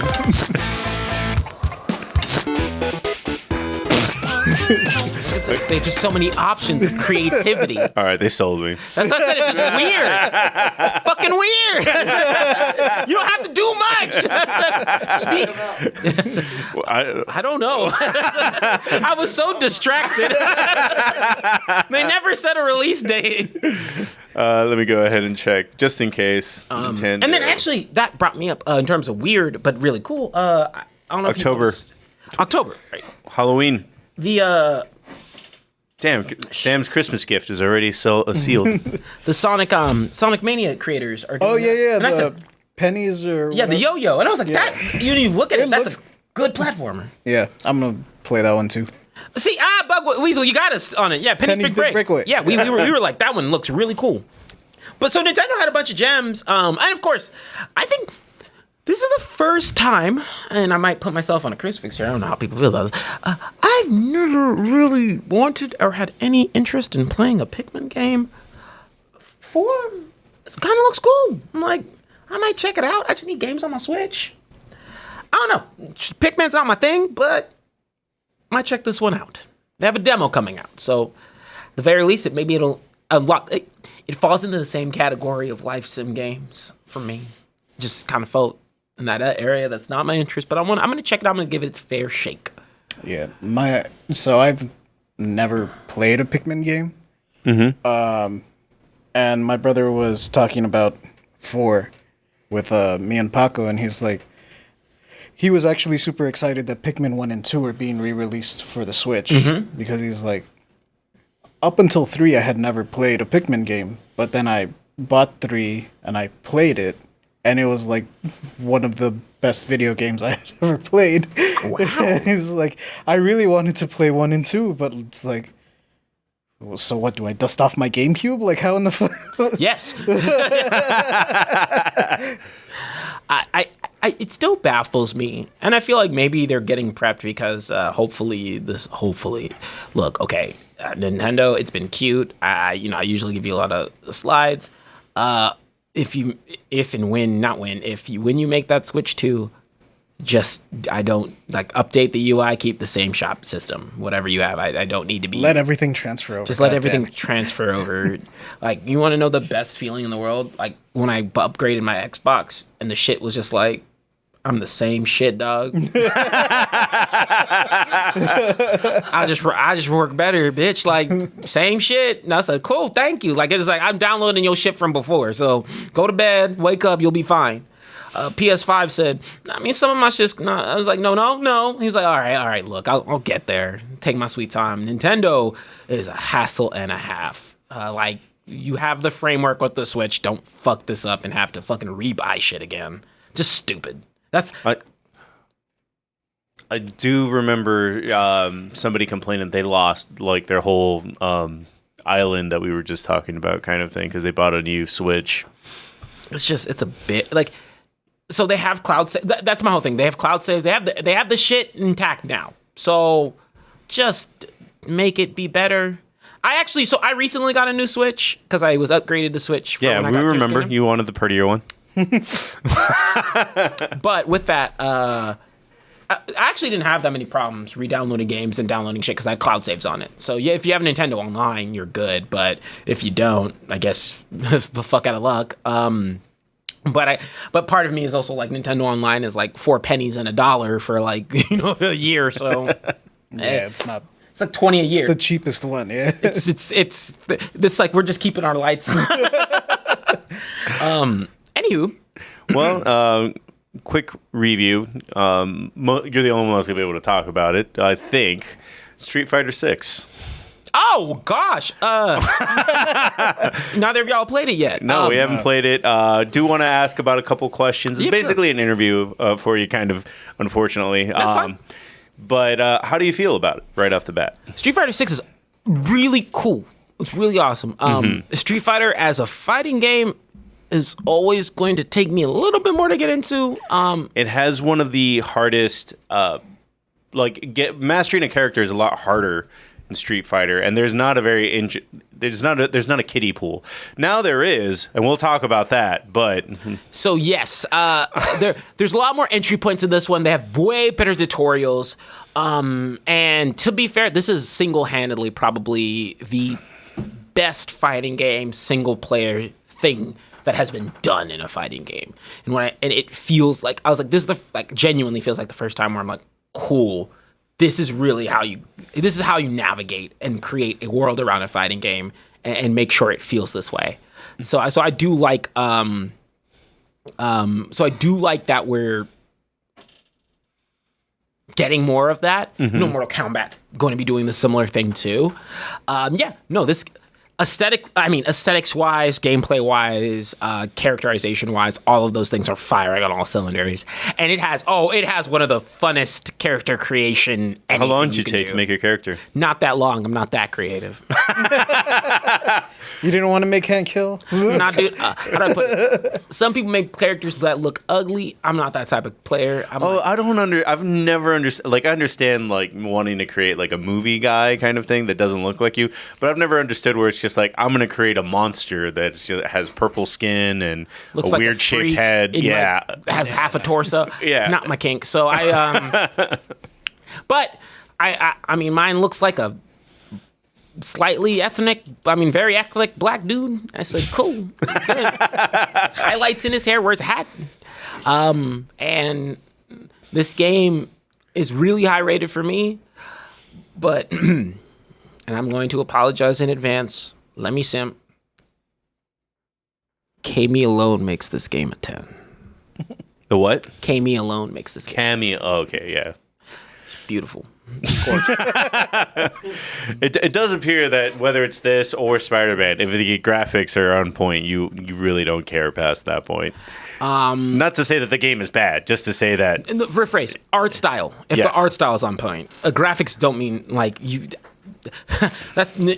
I love Nintendo games. I'll put it that way. Graphics don't mean anything for me. If you're artistic and artistic design and really speaks to me, you're gonna get a lot of points because to me that's a huge part of your identity, and it's why I love pixel art related RPGs ages so much. better, too. It ages so much better when you're unique and you have that strong level design. I don't need game number 74 that looks so generic army shooter. Like that's not what I want. Yeah, I haven't played a Call of Duty since 2. And there's an audience for it, but that's not So me. the new one? I don't know. Whatever one has the famous airport level. So 3, maybe for 2. Yeah, that was 2. Terminal, yeah. So this one. But yeah, no. Is it balanced? Because I don't understand how there's so many different, especially like Kimberly's power moves. I was like, that doesn't. She has, I think, more power moves than every character by like 3. Balance is a strong word. It's playable. No, I'm kidding. I think it's pretty fair. I think you can win with anybody. Now, granted, I'm like, so You're still scrub. yeah. To be fair, in most other fighting games, you'll always hear me being like, "Yeah, I'm climbing up the ladder, doing whatever." I'm still in baby learner, feel good, confident before I jump online mode, learning my combos, playing in classic. we'll talk about that. Playing in a certain mode and trying my best to get really comfortable before I chime the ladder. So I do not know for certain, but from the minimal online games I have played, there are some characters where it's like, I don't know what the fuck to do against this person. But you'll figure things out. What's an example of that? Marissa's kind of hard to deal with. Marissa. Oh, the grappler. The grappler. She breaks your shit. She breaks one of the mechanics. Like, she literally punches you through something. Yeah, 3 gold medals, and her next grapple takes away half your health. It's but it's really but in and of that self, like, there's just different, like, Street Fighter. Whereas Dragon Ball Z, Guilty Gear, even DNF Duel, they teach you to move quickly. Street Fighter is like, it moves quickly. It's not super quickly. It's still a little bit slower, but it makes you think more. It definitely is like a pause, think, approach it. A lot more footsies, and so it's a footsie fighter game, but pretty good. And then to talk about the kiddie pool, do you have the same issues with modern controls that most of the other Legacy players do? Yes and no. I am someone who, I get it. I want more accessibility within fighting games. Yeah. So I definitely want there to be options. I also am someone who's like, part of the charm with fighting games is being able to, like, if you execute your moves incorrectly, like, you drop something. Like, that level of error is part of the dance that comes with playing a fighting game. Like, you have to be careful with how you enter things. You have to know how to do the rotations and whatnot. And to simplify that means you simplify the chances you're going to drop something, right? And not to say that it takes it any way. I also feel like it's not as inhibited as I'd like it to be. Like, really, there's a lot of reasons to not use, like, to use modern, and you'll be fine. Like, the damage debuff is not that bad. Especially with characters like Marissa, who does a fuck ton of damage regardless. So it's kind of a shit. Like, I do feel like playing on Classic is like playing on your back foot a little bit. You have more combo expression. Yeah. You have more access to those things. I want a few more tweaks before I'm like really sold on it. I don't hate it. I don't love it either, because I think, Edward said that it's like playing Eddie Gordo in Tekken 3. Like, every character is just a little bit easier to swim with, kind of thing. Yeah, basically what I've heard is that, like, it puts everything so that, like, your special moves are super easy to throw. If you want to just spam Hadoukens, it's real easy to do. It's one button? Yeah, something like that. I haven't actually played it, so I don't know. But it's something akin to that. But the trade-off is that they're easy to pull off, but you don't have as much access to them. Like, you can throw a Hadouken whenever, but you can't go from, like, Hadouken to combo.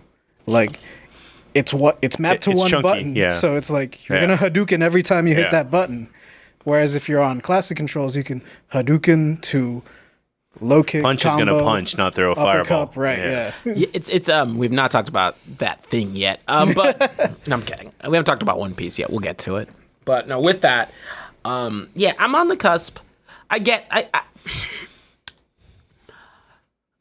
it in some ways, but I also am still a person who's like, it's like, fighting games were made in this way to be sort of creative and expressive, like these, and in part, and if you go, you're kind of disabling some of those, because the fun of, like, when you finally things click, you're pulling out the combos, you're doing the things, and you land that combo, like, that's a sweet feeling. I want more people to enjoy fighting games the way I do. Yeah. So that's why I'm, like, in this weird crossroad with it, because I'm like, I do want more people to play fighting games. I just want it to be healthier genre. But it's tough, because I also know, like, when playing against modern, it's kind of like, dude, I'm working slowly to learn these things, and I know you were just head banging on that keyboard of yours. It's literally that joke where it's like, I know every combo in the game, and he's just hitting the A button. And yet, literally. So it's interesting. Questions. Continue. How are you having fun with? How does it work Like, is there even a Shadowloo tournament this game? Like, I'm kind of confused by the story element because the thing that a lot of people are sold on is the one person exploring, beating up random people around the city, and then you end up trained by like different people. But like, are you trained by bad guys too? I haven't gotten that far, but from the way it works just now, basically just like, first of all, it's so funny. When I say you can fight anybody, motherfucker, you can throw hands with anybody. Like, it's literally like on site. It's so funny. You go to the person serving pizza. Give me your lunch money. No, you go to the person, like, I was going up to the person who I just bought food from, and I was like, all right, Duke, nigga. Like, it was wild. So you start off with Luke. He schools you on a couple of things, and then he's like, hey, the best way you can learn is from fighting on these streets. Goodbye. Just disappears. And then you see Thai Queen #1, Chun-Li, pop up, and you're like, and she's like, I'm schooling people, I'm here to learn, all that kind of stuff. It's very interesting. It's kind of like this. It's not like some tournament, or at least as far as I'm aware of at this moment. But there are like kind of chess pieces all over the city, and it's really an open world that starts to open up more and more as you continue to go down the line, and you're leveling up and like putting skills. There's a bunch of shit. It's really cool. So not like a tournament per se, but I mean, there hasn't been a tournament in a while, as far as I know. But I was just, but it's didn't know how to. Yeah, it's a true blue, like, create a character story mode type of thing. Well, sounds interesting. I am interested in checking it out. It's just I can only afford, not money wise, it's time wise. I can only afford one video game a month, and I'm gonna play the wrestling video game this month. Hey man, that's fair. But we'll be right back. We're going to take just a quick break. And then it's all anime, baby. None of that video game bullshit. Konnichiwa. Wait, nope, wrong guys. Konnichiwa, it's me. You guys look so bored. Hey, it's the anime show. You got to use anime terms. Arigato. I'm Sam Gonzalez, aka The Excellence. Did you know that over 5 million people have chosen to trust their huevos with Manscaped? I'm one of them because they gave us a bunch of free products many, many years ago. It's been years. Can you believe that, audience that I'm looking to? There's an audience member now. And they've continued their support of The Excellence, and we've continued the support of Manscaped because Manscaped products are the best products of male grooming, of female grooming, of any body that wants grooming. You can have it. Just go to manscaped.com because we are all human-scaped. So, I use the Beard Hedger. There's the Lawnmower 4.0. There's the Weed Whacker 2.0. There's all sorts of products. Actually, you know what? My favorite product that you can get, you know what, Sam? I don't want to spend so much money. I spent a bunch of money on my father for Father's Day for Manscaped. I can't spend so much money. Fine, then I'll show you the one thing that I use just about every day. And I use the 20% off discount, and it's worth every penny. And that's the Shears 2.0. I literally have, oh my God, the Shears 2.0, and it is wonderful. Oh my God, what is that you have in your possession, Marcos? I actually don't know the name of it, but it's the beard trimmer, and it is amazing. It's the Beard Hedger 1.0. There's no 1.0. It's just new. But he pulled that out from my bathroom because he went to go take a leak. And guess what? It's right there. And it was in the Shed travel bag, which was also provided by the fine folks at Manscaped. No, there was plenty of things in the bag. That was in the bag. You pulled it out of the bag. I know you did. I said there was no shit in the bag. There's no shit in the bag because it's all Manscaped products. And Manscaped products are not shit. I'll tell you that much. They're fine, fine products. But no, seriously, the Shears 2.0, I literally use them. It's all magnetic right there. And I'm able to just trim my nails, trim all the little tiny finer bits, and get it all delightfully cut down. I use that every time, every day. And you know what? You can have that too. Using coupon code MEX20, that's MEX20, MEX20 for 20% off and free shipping anywhere.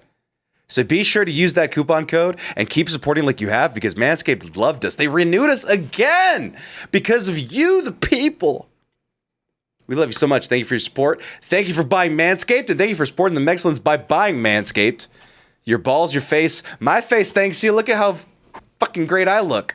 I don't think we're supposed to cuss on these, but you know what? We like the product, and I know you will too. So go to manscaped.com, use coupon code MEX20 for 20% free shipping. Now back to the anime. Or to another ad. Who knows? I never know when I do these things. It's a mystery. Bye now. Arigato. Isn't that hello? Oh, I know. Mahalo. Ever since I was a kid.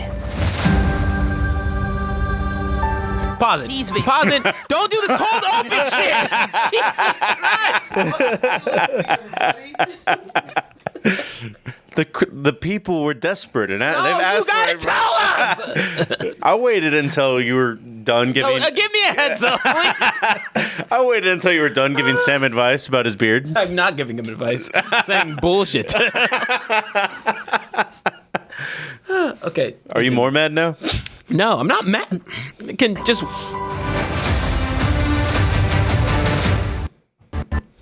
Don't give me hope. The only thing that I'll say right off the bat is everything I know about One Piece is basically that it's an anarchist fighting the government. A lot of people die, and there's a big it's more adult than what the vibe I'm getting from this.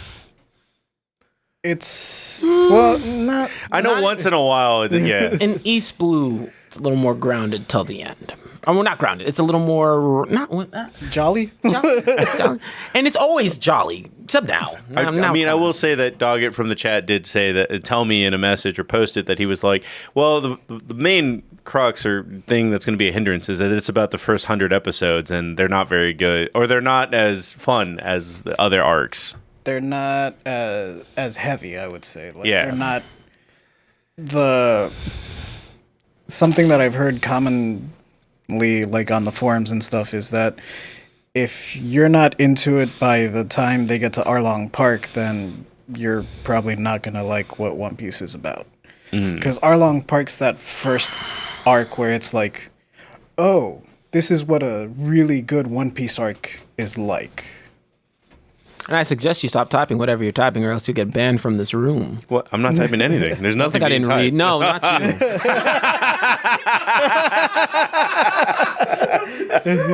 Yeah. No.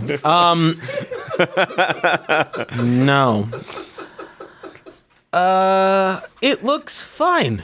It looks fine. So people who are like, "Oh, are you gonna rate?" I mean, I've had a lot of friends message me about this. Yeah, and I'm like, I'm not gonna get mad because Oda. Okay, so to set up the stage here, a part of Oda is not disappointed, but one of his goals, and that he's a bit frustrated or disappointed at, was that hey, One Piece never really took off in the U.S. Yeah. Due to 4Kids really fucking that up. But essentially, for him, this is his last kind of shot to get One Piece look, in his head, he's like, my last kind of drive to get One Piece really moving in the United States and in some other areas. Even though, calm down, dog. You're loved here. It took a minute, but you're loved here. Well, everything on this went through his approval. Yeah, he literally did not allow it to anything to get dropped until he was cool with it. He held on to the rights as long as he could. And he just was like, all right. And he also... And that's why this gives me hope. It gives me enough faith. And enough, I love Oda and One Piece enough to watch this through. I think that my delta is going to be some of the characterization. It's going to be... I think it looks great, actually. I think it looks really good in terms of the actual looks of it. Stretching powers will never look good no matter how much you try and pay me, but everything else looks really good. But I'm just going to be cautious about it because I think what's crazy is they can do this. They can do East Blue. They can maybe do up to Alabasta. And then after that, I don't know how they can do anything else. I think Alabasta would be a natural closing off point for a live action. Because there's no way it can catch up to what... No, it's not catch up. It's just feasible way to portray what they do in the manga than what they can do in the live act. It's like, I mean, especially like when you get to the arc, like there's a certain part where the arcs, I'm like, there's just not a way, because it won't look right, if that makes sense. There's giant characters in the arcs that we have now. There's a lot of different interesting that he there's half animal people, like there's a Well, that can be done because Hellboy has done it, but like I have to see how they do Fishman here, because there's characters on the crew now that aren't human, so you'll have to look at that quite a bit. And one of them, Pedro's a jaguar. one of them, I don't want to spoil, but he's very well respected. I call him Martin Luther, his name. And I'm like, he's for the people, for his people. And that requires a lot of respect. So things I like, so I'm cautiously watching. They're doing Zorro as being super cool and whatever. And, You don't want Zorro, you want him to be more himbo? No, it's not that. He's a lot more lighthearted when it starts off before he gets to not lighthearted. He's funny. He's goofy. Like he's like all of the characters are to an extent, and this is very grounded. This is the coolest Usopp will ever look and ever be in any form of One Piece ever. I'll give him that. Like the live action is the one character they've done better than they could have is Usopp. And I do think Luffy's fit is perfect. Like I actually think that they did a great job. And Oda did express what regions of the world they would be from. Mm-hmm. If One Piece was in the real world, and he followed through on that, because that is exactly what translates into here. I know how much care the One Piece actors have put in themselves. I know how much faith like Oda has into it. So I have to I can't be Mr. Grump, glum and gloomy and be all rude about it. But man, there's just a barrier that I'm like, I don't know how you can nail some of the aspects here, and I just want to see how they do it. And I don't want it, and I really don't want it to just be all up in its own ass, and not as fantastical and as funny as it can be sometimes, because that's really part of One Piece's charm too. It's what turns people off from watching One Piece until they watch it, where you're like, I just think it's all fun and games, until it's really not. But that dichotomy and that juggle is what makes it so interesting sometimes, and it's actually one of the quintessential, it comes to being a quintessential point as to fun and being really core. Oda did something in the manga that he was like, I know it might piss off a lot of people, but I'm gonna have fun with my shit. That's literally what he said. He was like, I want to have fun with it. Yeah, and that's what I mean. I will say on the effects wise, and I know that this is your least favorite effect in all of movies, maybe, or media, the stretching effect.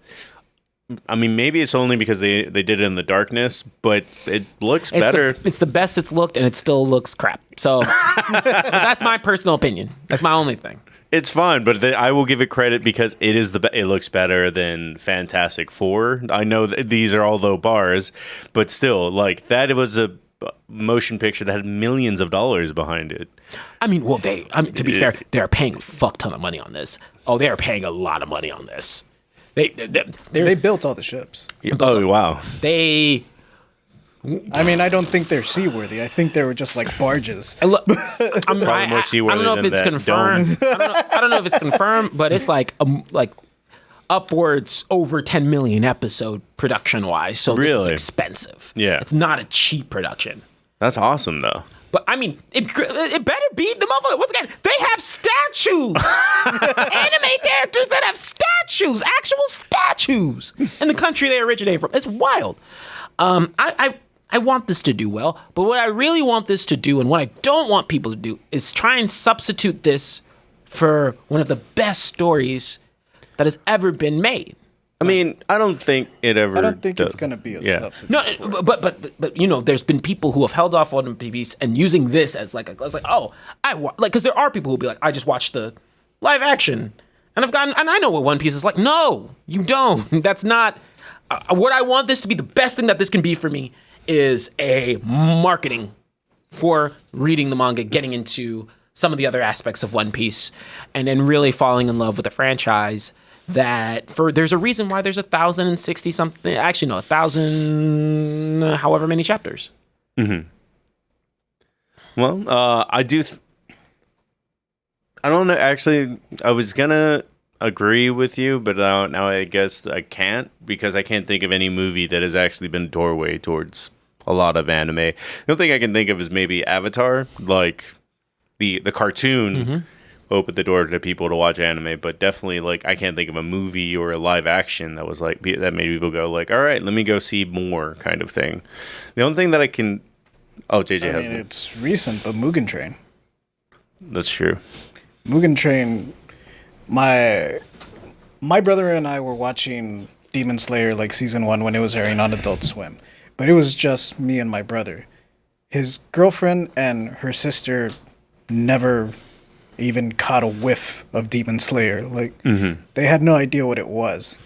So when we got a chance to go to San Antonio, like all of us together, me and Juan wanted to go watch Mugen Train. And that was our plan from like the jump.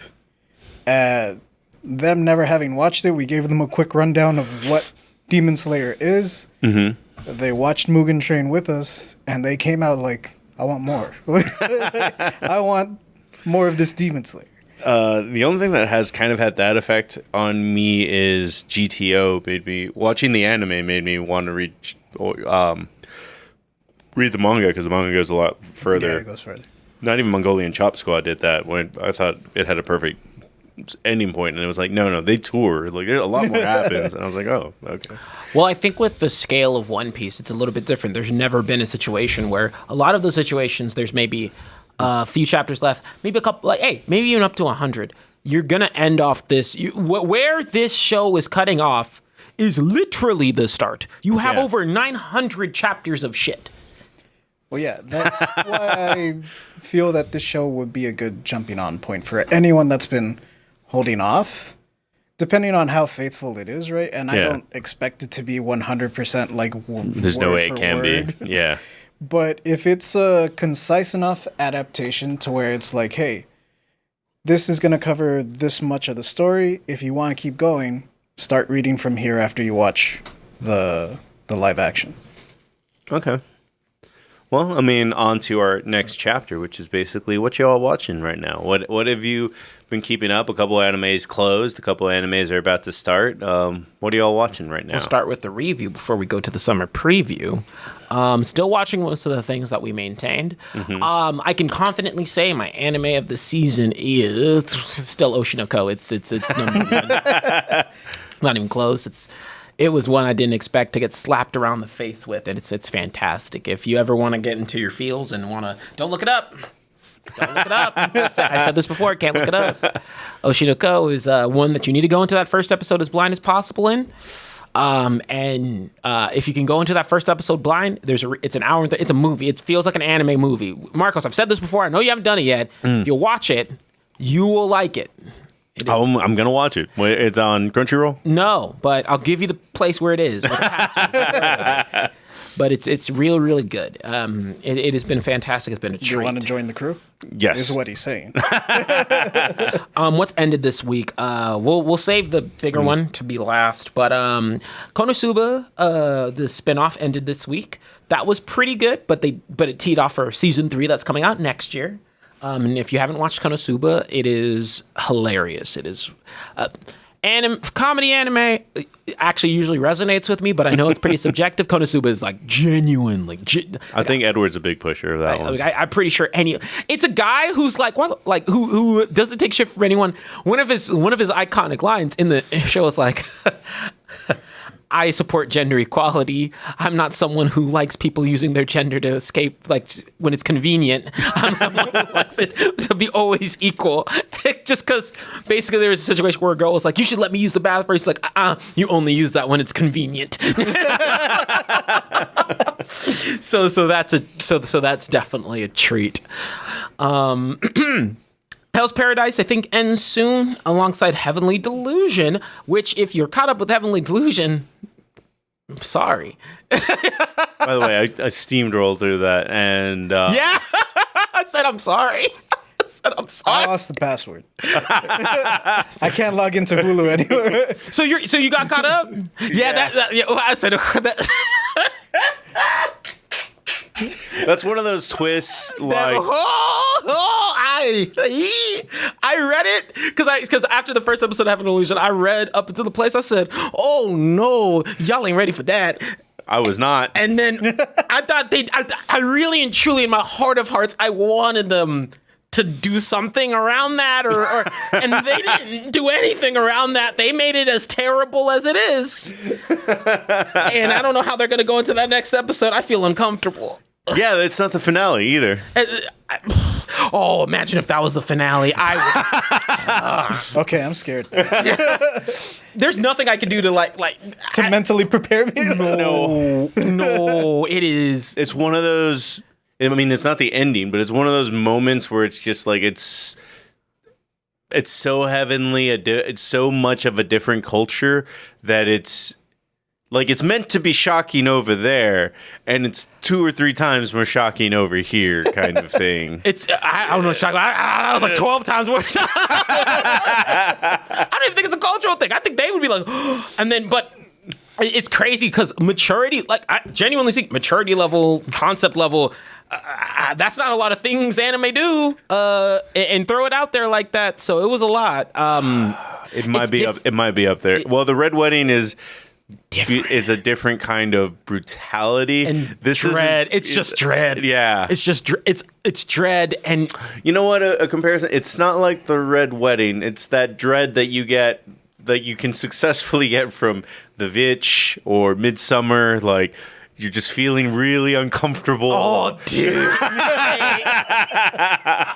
Like I purposefully and I think what makes it so problematic is Heavenly Delusion looks so pretty, all the time. Like and they shoot it like a movie, like all the episodes so far because you're caught up, are gorgeous. Like. They don't hold back on the budget and the setup.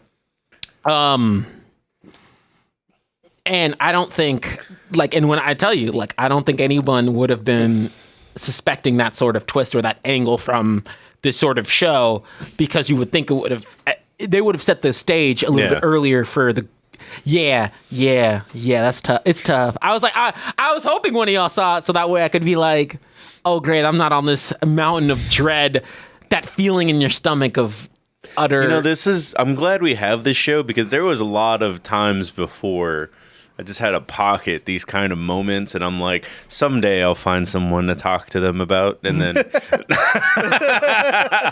because I was in my own little horror dread bubble for some animes in the past, and it's like, now I'm not alone out here, kind of thing. It's so fucked, dude. It's so fucked. I hate it. Like it fucked when I read it. Like it fucked me up for a whole day. Because there's layers to it. Yeah, there's layers that make it even worse. And I'm like, I don't like this. All right, so I'm gonna wait till Monday to watch this. Because Monday's already fucked. Like, it's Monday. Like, oh, god damn it. I was about to say you can watch it Friday, then we could get drunk. But that's about. But maybe no, you'll then forget. my Saturday's gonna be ruined. He said he thought about it the whole fucking day. And you might stare at people and be like, "Nah, man, I fucking had me not trusting nobody. Nobody. Looked at Michaela different too. I said, I can't trust nobody. can't keep no one close.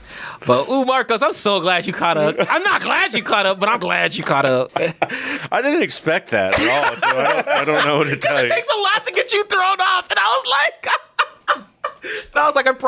was like, ooh, I know you gonna get got. 100%.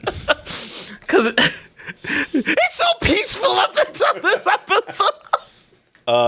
Heavenly Delusion. Heavenly Delusion. It's also one of the people work so hard to try to twist things. Most of the times, I probably figured it out in the first 15 minutes. This is not one of those. No, and it's not. If it's any consolation, it doesn't get better for next episode. I mean, not fair, but to compare it to Mashal, you were like, Mashal was happy-go-lucky, and I said that last episode, and you were like, well, it doesn't. It stays kind of charming, but things get serious. Things always get serious. We just talked about One Piece, that it's just starts off very fun. It's not fun after a while. My long park is when it stops being. When you start to get the concept of like, oh shit, this situation is fucked. But no. Heavenly Delusion started off serious. Yeah. And it got worse. And then got worse. It just got so much. But it's not misery. Like it goes. It focuses on mystery as its element. It's not as the. But JJ, you gonna have a tough time, dog. Everyone. I mean, no one can go into that. Tina's about to watch it this entire weekend, all in one go. As we go, I'll just like be thankful of your brain before, and then don't be cursed with the concept afterwards. I'm also cursed with knowledge. It really is the layers part of it that just makes it 20-fold fucking worse. You know what I mean? Like, because I'm like, it's already so terrible, but then you're like, there's layers to this.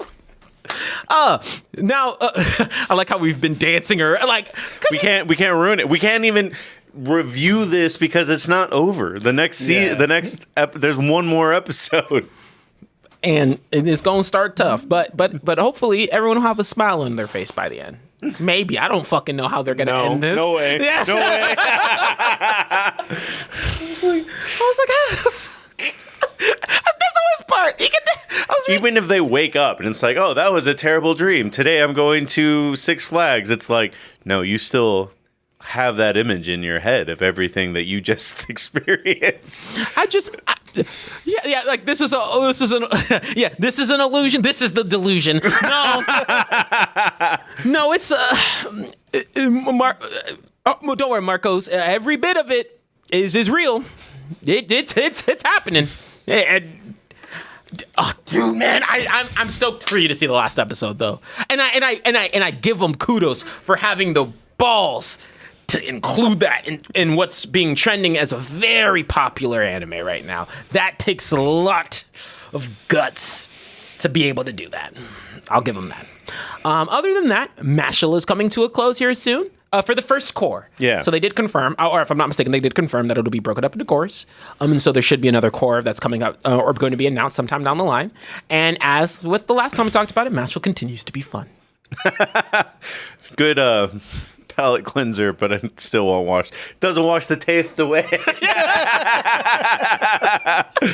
Did you go outside afterwards? Vodka on your eye. I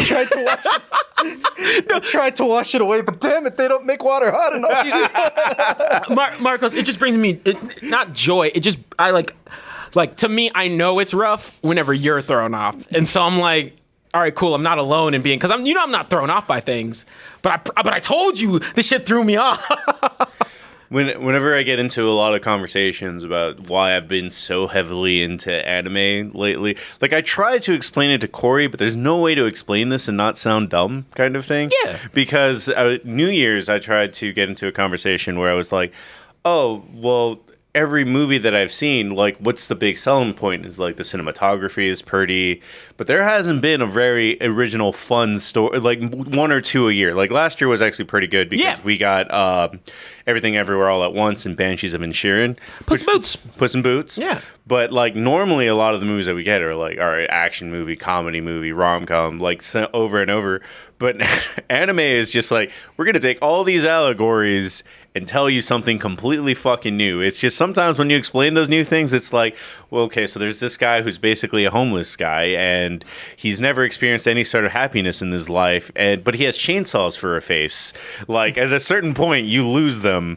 There's this guy that turned into a chair. The love story. There's the one where like an elderly man who didn't do good in his life became a cyborg, and a normal high school age student became a cyborg, and they were the most powerful two people in their world.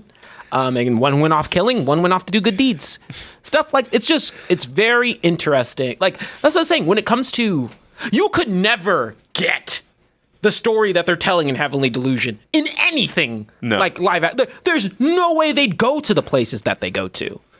Corey loves Chainsaw Man to a degree, but he still thinks it's dumb. But there is a point where it's just like trying to sell the way that these stories are told. Like Hell's Paradise, it's a guy that the journey about finding meaning in life is one way you can sell it. But when the meaning you get into what exactly happens, it's like, well, plants are trying to kill you, and they're in the like it gets weird.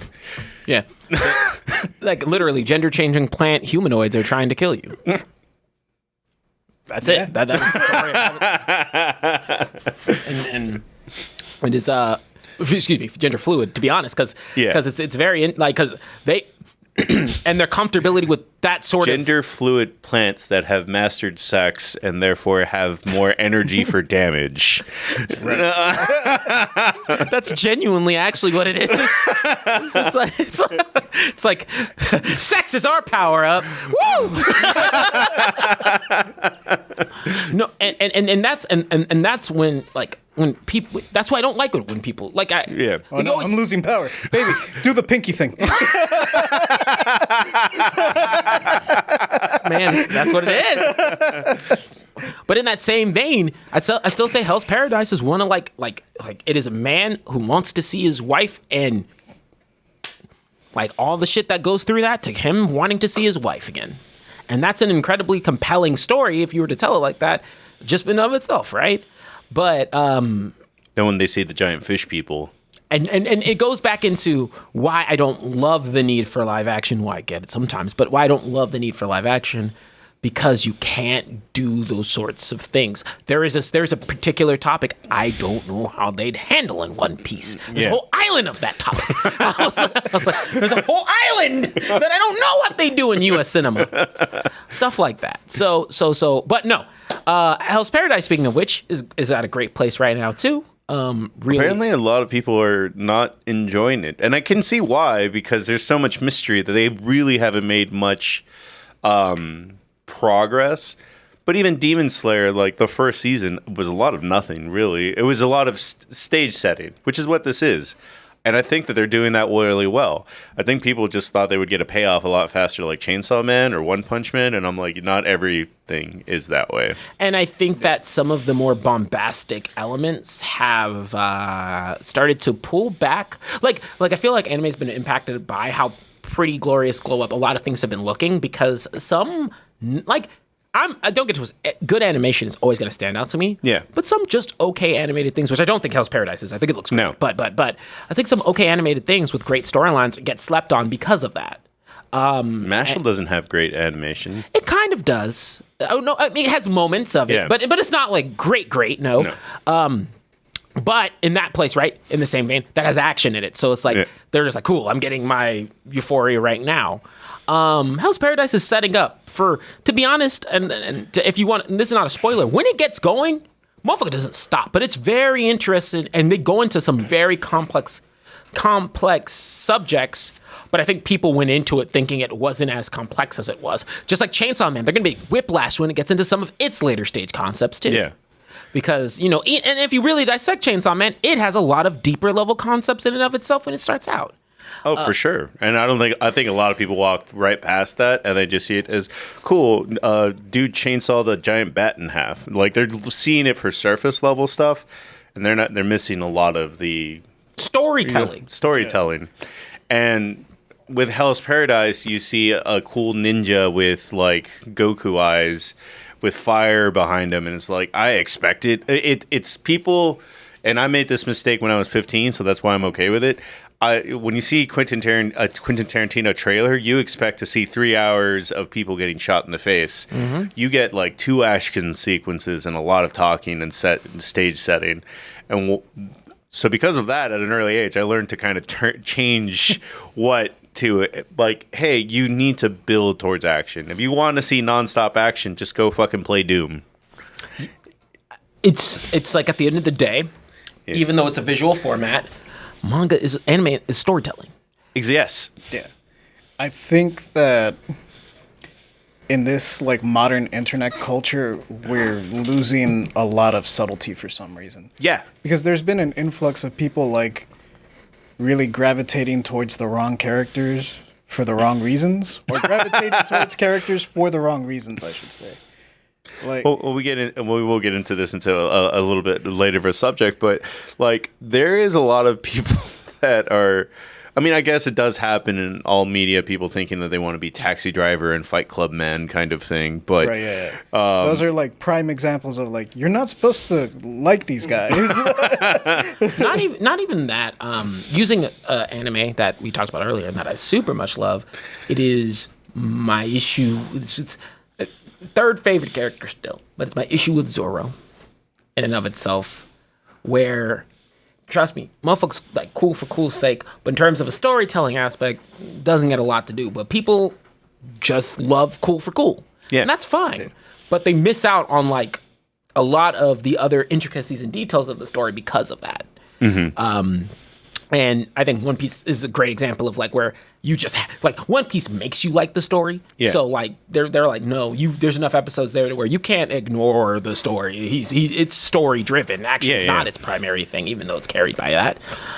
But yeah, it's frustrating because there's so much like in the inverse. One show we're going to talk about later has a character that is cool, but has that depth and has those nuances and has those things that people still miss.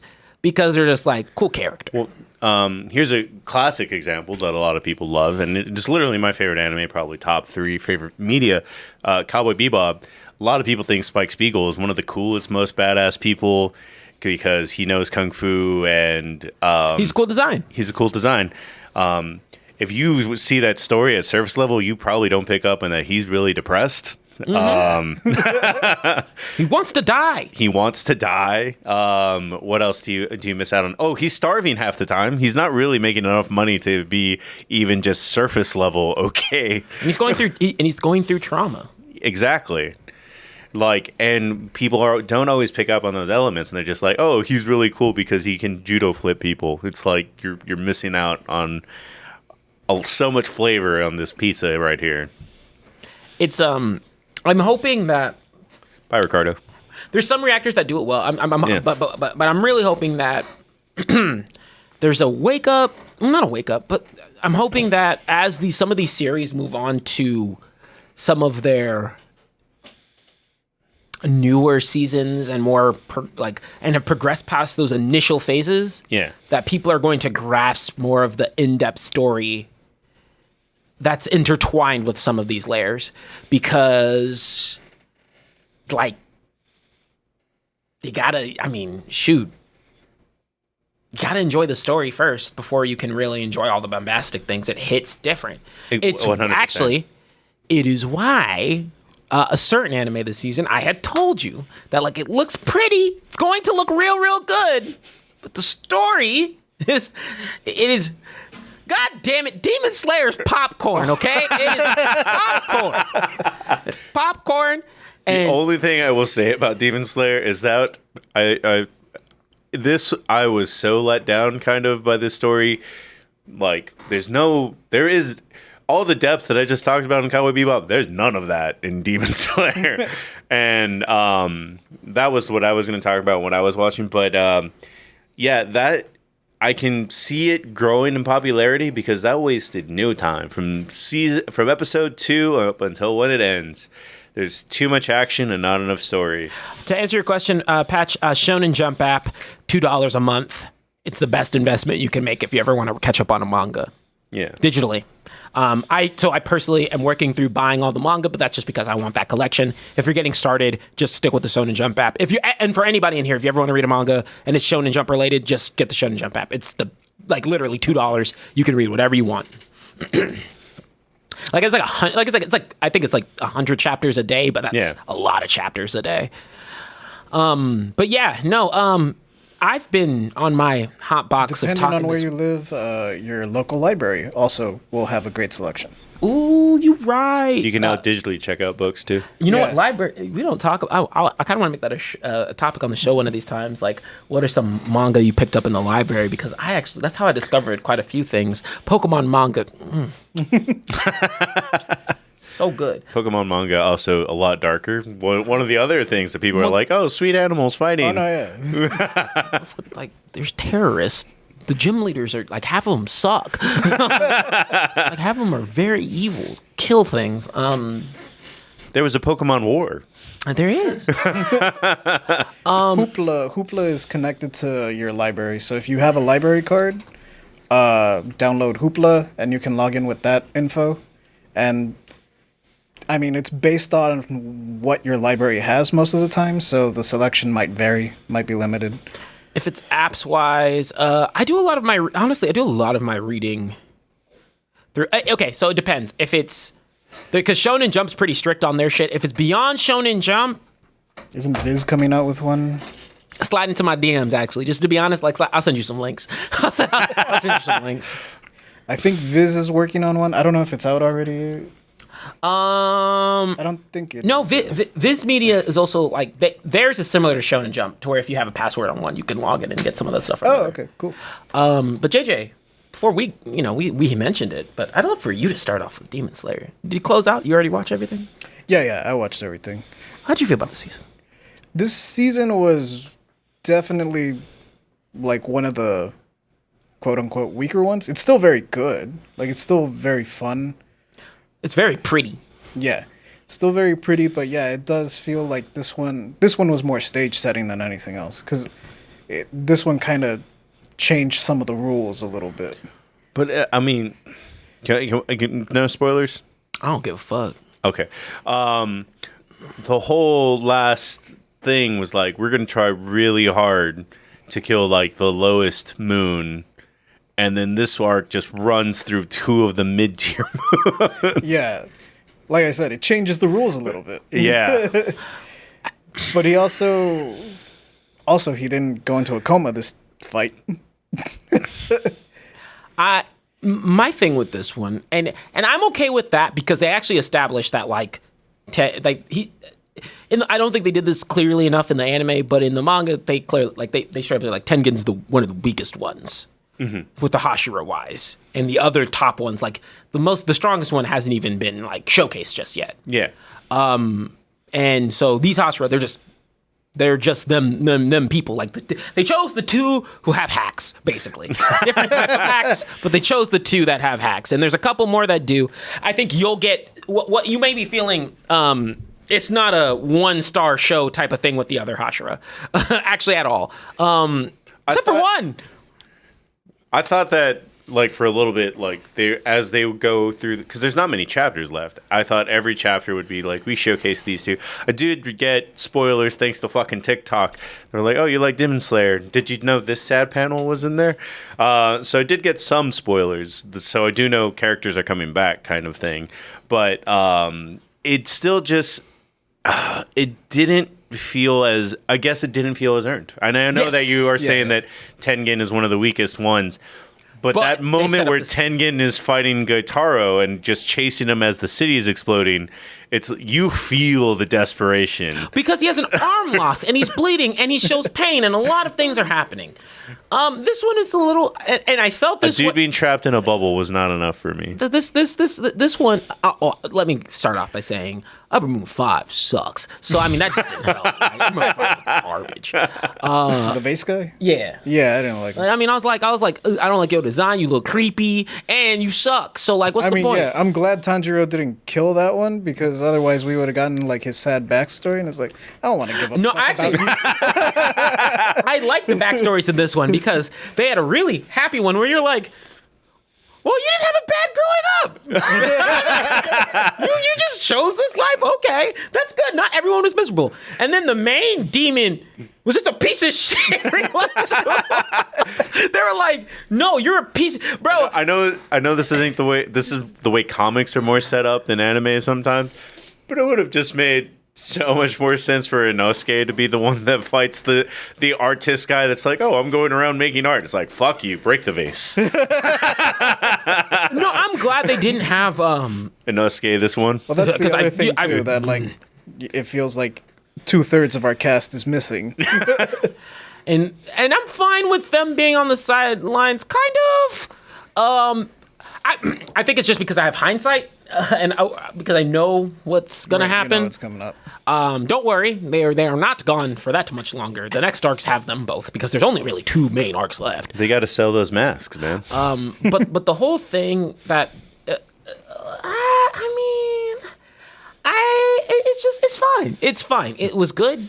It looked pretty. I actually liked the overall amount of action. There was a lot of more action than there was in the last season. Like the last season is like you have 2 episodes. There was 4 episodes of detective work last season. But it's like you're gonna get 3 episodes of some badass shit. The last one's an hour long. This one is like, hey, we're gonna be cooking. We're kind of setting up some themes, and you end off with it being like, oh, okay, this is a setup. This is a setup. Right, yeah. True Blue. And now Michael Jackson, he turned around. He said, my time to get involved. Right. That said, I hope this taught some people that pretty doesn't mean best story. Because Demon Slayer has been stroked for a very long time, and I love Demon Slayer. I love Demon Slayer part 2. You know that. I don't know if anime people are as... I know we're weird, but I don't know if they always love story. Because Dragon Ball is one of the Dragon Ball's the exception. It's not the rule.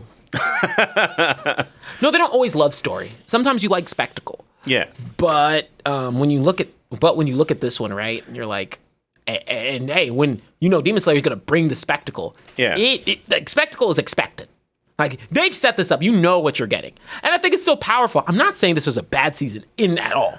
It's just a step. I'm trying to think of a movie where the third one isn't bad, but most of the times part 3 is the worst. It's just that it's not that it's bad. It's just a step down from 2. That's just what it is in my head. But when you say that, I hope people learn that pretty doesn't mean good. It's just like, I just know so many people in love with My Hero Academia where it's just kind of like, they have abandoned the crux of what made that story interesting. This last season was good. It was good, but they did abandon the crux of what makes it interesting, which is like he can't do shit without hurting himself. Now he out of... Oh yeah, now he can do everything. Yeah. I didn't even mind that. Let me tell you right now, My Hero is in the weirdest of places with me, and you know how I feel about this. My Academia B tier is just exactly where it stays. There was a portion that was S tier, then it dropped back down because they did some... they're doing the thing I don't love, but I get it.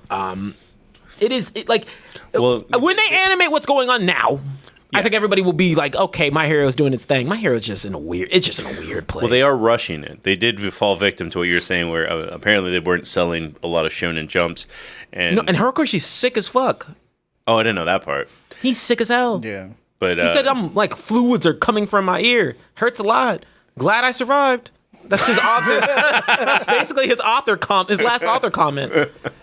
Those author comments are always like depressing. They're always like, man, my finger fell off, but I'm still kicking. And then Otis was like, I had a fish sandwich yesterday. It tasted great. Like that's, I'm not even kidding you. Otis comments are like, remember kids, boobies are great.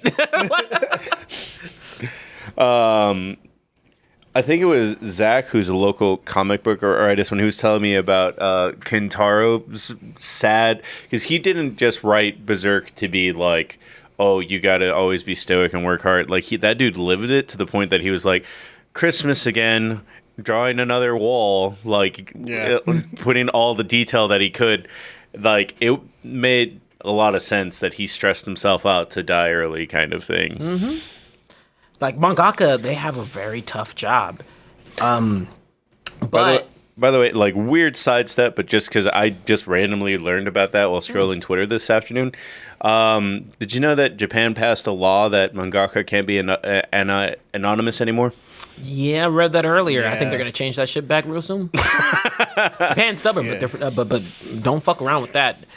To be fair, I think if there was any other country to be safe as a celebrity in, it's Japan. Yeah.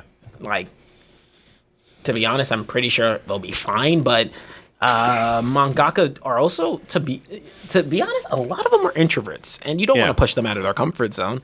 It feels like they're introverts. Let me phrase that. It's not just that; it's also going to affect the way like they can work with assistants, because. Like they can have an anonymous assistant like draw something, but now they won't be able to, and so that's going to limit the pool of people they can hire. It's going to be very interesting. When do they past that? Is there a reason for it? Tax I don't know. purposes? I saw it and then I didn't get to read into it. There's a channel that I watch on YouTube, and he always does a live stream on Monday and compiles a bunch of like comic book news. He talked about it for a little bit, but this was a while ago, so I don't remember it. The channel is Pros and Cons. He also has another channel called Comic Tropes. But yeah, he talked about it for a little bit, and he did bring up that part that I brought up, where it's like, yeah, this is seriously gonna hinder like the work that we can hire out for. Like, so it's going to. Oh, it's for VTubers too. I didn't know that. That I do. Oh God. The true identities will be stored in a database accessible to the general public. As a result of this change, creates fear for many mangakas, since some preferred it hidden even after mass fame. The issue is they have no choice but to go with it, as the invoices can only be verified using. So it is a money thing.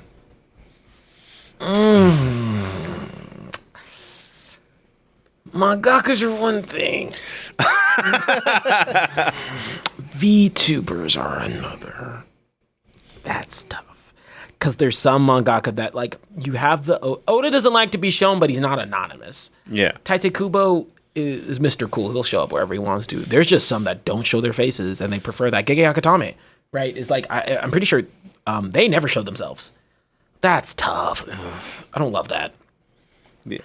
One can think of the author of One Punch Man, who has successfully kept his identity safe for so long. If we look at the VTuber side, it gets even worse. VTubers are encouraged not to share anything from their private life or their real name. VTubers assume the role of another character and entertain the audience in their own unique, talented way, but this could force many of them to be exposed to the public. I don't love this. I don't either. If you want to be anonymous, you should be able to be anonymous, and especially since it makes it more inclusive. Because I bet there's probably some mangaka out there that went under a pen name because of that's the other thing too. Social norms and societal pressure. VTubers especially. Now, granted, will it be will the one VTuber who's out there probably comfortable with it? Yeah, like there's probably a few out there who probably like, I don't care, stuff it's fine. But like VTubing, let me preface it. It's not. I don't get it. Yeah. This is the first time I felt not my age. First time my knees hurt when I said something. I was like, I don't get this one. Like my back started to hunch over. Oh, I get it. So you're like, I totally get it. I don't get VTubing. Like, I don't wear makeup, but there are days when I'm like, God damn it, this hair is gonna take like 5 fucking hours to dry. Oh no!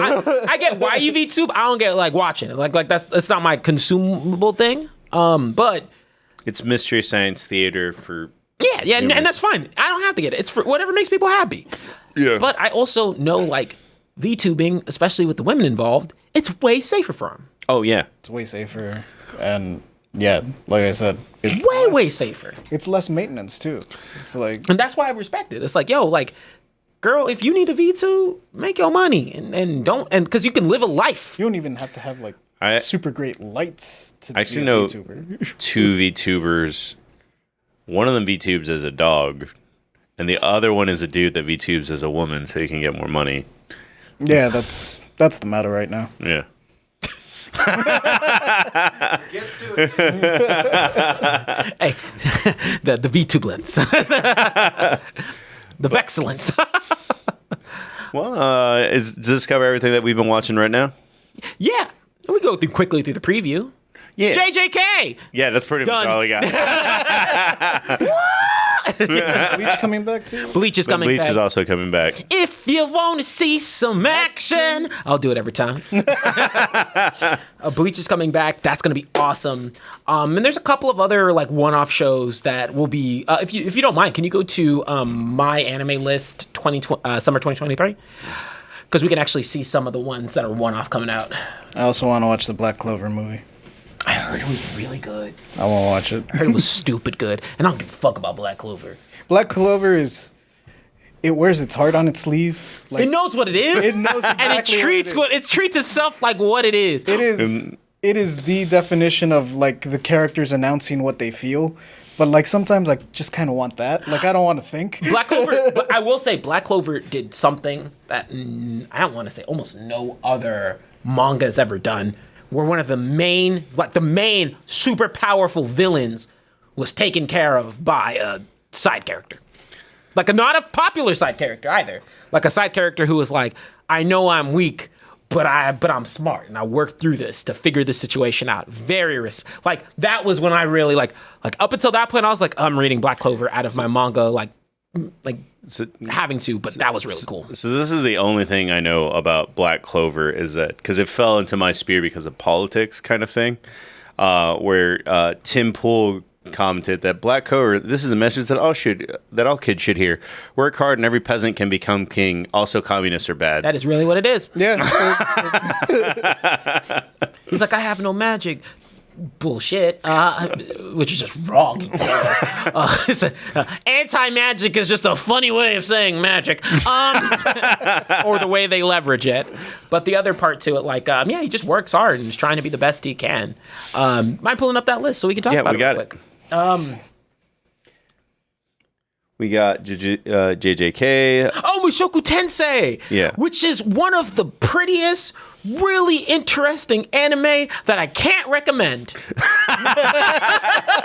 I can't recommend Mushoku Tensei at all. Not even a sliver of me can recommend Mushoku Tensei. That main character is a toughie, and I totally get why people wouldn't be able to watch it. But you want to talk about pretty, and with if outside of that, it has a very cool story. Yeah. It has very interesting dynamics within the story, and they have characters. Oh, people die, there's impact to some of this shit, right? Very interested to see how they handle season 2. I think it was Horiyama on there as well. That's one that's popular for the people. Keep scrolling. Well, Bleach is right next to Horiyama. Oh, yeah. Oh! Have you seen the trailer for Zom 100? No, I'm not. I like the Mob Psycho 100. We can do Zom 100 as a clapback. I think you'll love that one.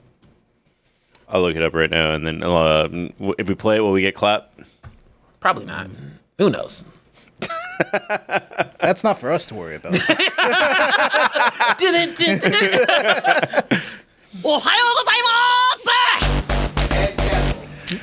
What's this? Yo, he can fuck! Okay, Too bad, that's my VTuber. No, it's okay. Dude, I'm not gonna lie to you. The day of Snowpocalypse is like, I don't have to go to work today. So you could stop there. The whole premise is it is the most jovial telling of the zombie apocalypse you'll ever get through. People die. There's a lot of impact to it. But he's genuinely like, I've been he was in this cycle where he was slaving away at work. And he's literally like, me being in a zombie apocalypse was way better than that. And he's like, I have... and the whole thing is he has a list of things he wants to do that he never got to do that now that the world is just free, he's able to do. Yeah. And he gets... As someone who also lived through a pandemic, can agree. So it's and they obviously animation looks good and whatnot. That's how it's going to look. It is such a treat to read. It is actually insane how good it is, especially considering it's a zombie thing. And also the concept is the most positive take on a zombie apocalypse you'll ever see. It is really cool. Well, I would definitely check it out. Oh, I mean, we have to talk about it on the show. I was like, is it on Crunchyroll? Probably. It's Viz, so maybe? If it's Viz, it's probably... Zom 100, where to watch. It's not out yet, so I don't know, but it'll probably be Crunchy. It looks like it's going to be on Netflix. Oh. Hell no. That's every other place except the United States. Where's it going to be here? Crunchyroll? I'll let you... Oh, Hulu. Well, no. Thank you, Nightwing. Thank you. I really need to get that password. Yeah, you need to get your heart broken. You need to invest in some excellence counts for some of these things. Except the Disney Plus. I still have that one. But it's all good. Excellent cover. What is it? Right there. What? Hotareku Maya? Yeah. Mao Sama? That's going to be a really awesome... That's a really awesome one as well. It's like the devil is a part-timer. Oh, sweet. Really funny. It's basically like the Satan guy from the other world comes over here and he's broke. Rooney Kenshin's Yeah, coming back? Kenshin's coming back. What? Yeah. I didn't know that. A lot of good stuff to look forward to from here. And Dark Gathering. That looks cool. I'm like, wait, time out. Oh, sorry. There's a vending machine anime. That's there right there. Oh. But no, we'll kind of go through. I think there's a set couple that will be like, we'll definitely be watching JJK and talking through that. We'll also be JJK is 24 episodes though, isn't it? Like we won't finish that this year. I think it was 24. If it's 24, we'll finish it this year. We have summer and winter, so it'll close out in the winter season if it's 2 cours. 12 episodes, 12 episodes. Let me just see if I was right about it being 24. How many episodes does JJK season 2 have? 24 to 26. Yeah, it'll be through this year then. That's good. In December, Animexcellence. And then we'll still talk about it. We'll talk about Yeah. the first episode, the middle episode. Yeah, the 12th episode because they'll probably do a core split. Yeah. This is an Oh, awesome wait. name for an anime. The Masterful Cat is depressed again. That is actually a great name. I'm trying to think. And then if Zama 100's another one, I'll pick a third one that we can all see, and then we'll kind of go from there. But oh shit, am I gonna have JJK and Blue Lock at the same time later this year? Oh, I saw a preview about what happened. One of the other things TikTok ruined for me is like, oh, you thought these things were great? Wait until this fight in... Like, one of them that isn't spoilers or is spoilers because we talked about it already is the next season of One Punch Man. There's going to be a fight in it that's stupid as fuck. No, everything's getting to really, really, really cool places. So when it comes to Blue Lock, they talk about their next tournament kind of thing. Oh, dude, when I say, when you get to the conclusion of Blue Lock situation right now, which I think they'll get to in the next anime part, and you see where they're at the current moment, you're like, oh man, Blue Lock, I'm a simp for whatever you're putting out. Put soccer balls in my hands and feet. Doggy, I don't think Sam would want to watch Attack on Titan after one episode. I don't think he'll want to watch that first episode. It's the first 15 minutes, right? Yeah. I mean, okay, I'm fine with putting a sub goal towards a certain anime for Sam to watch, but we'd have to team up and think through that. Just make the number higher. We have to really 200 subs. yeah. Yeah, 200 subs, I'll watch whatever. Oh, No. That's why I'm saying. I'm like, we have to think through the anime that would be good for him to watch. yeah, Heavenly Delusion. It could be any anime. Depressed. 100 subs, any anime. Come on. As long as it's finite. Like, not One Piece. That's Oh, he can join the other Mexicans that love Evangelion.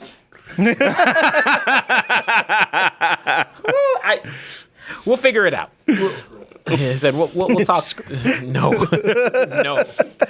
But on to our last subject of the day, which is it's new, but we wanted to get everything just to kind of get the overall flavor for anime. We can't just talk about new anime all the time, and this is just an overall perspective. Maybe it is new anime, but it's what is your favorite rivalry that you've loved to see play out in anime?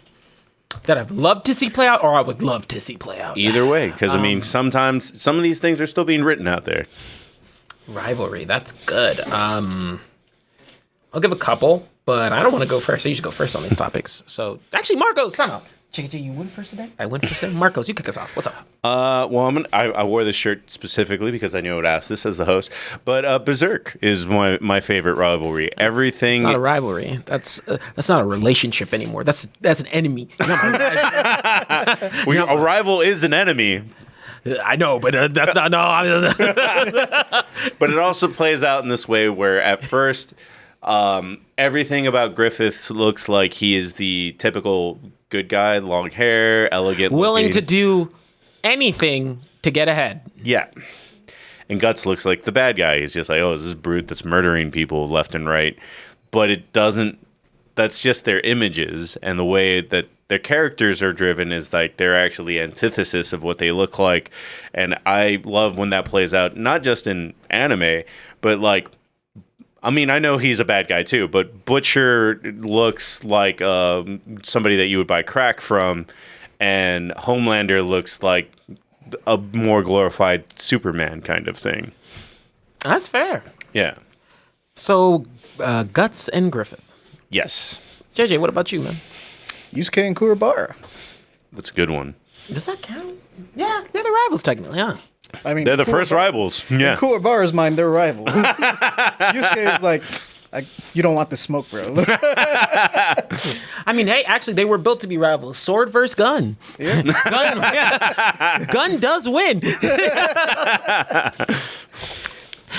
In terms of rivals, I mean, there's a couple of iconic ones that come into mind. I'm not mentioning one of them because, but actually, in terms of one of the ones that I really enjoyed, or I liked the way that they wrapped it up, and yes, I'm going to count this as the rival category because it was very brief, but it's kind of the way they set this up, was actually Gon and Vasilkas.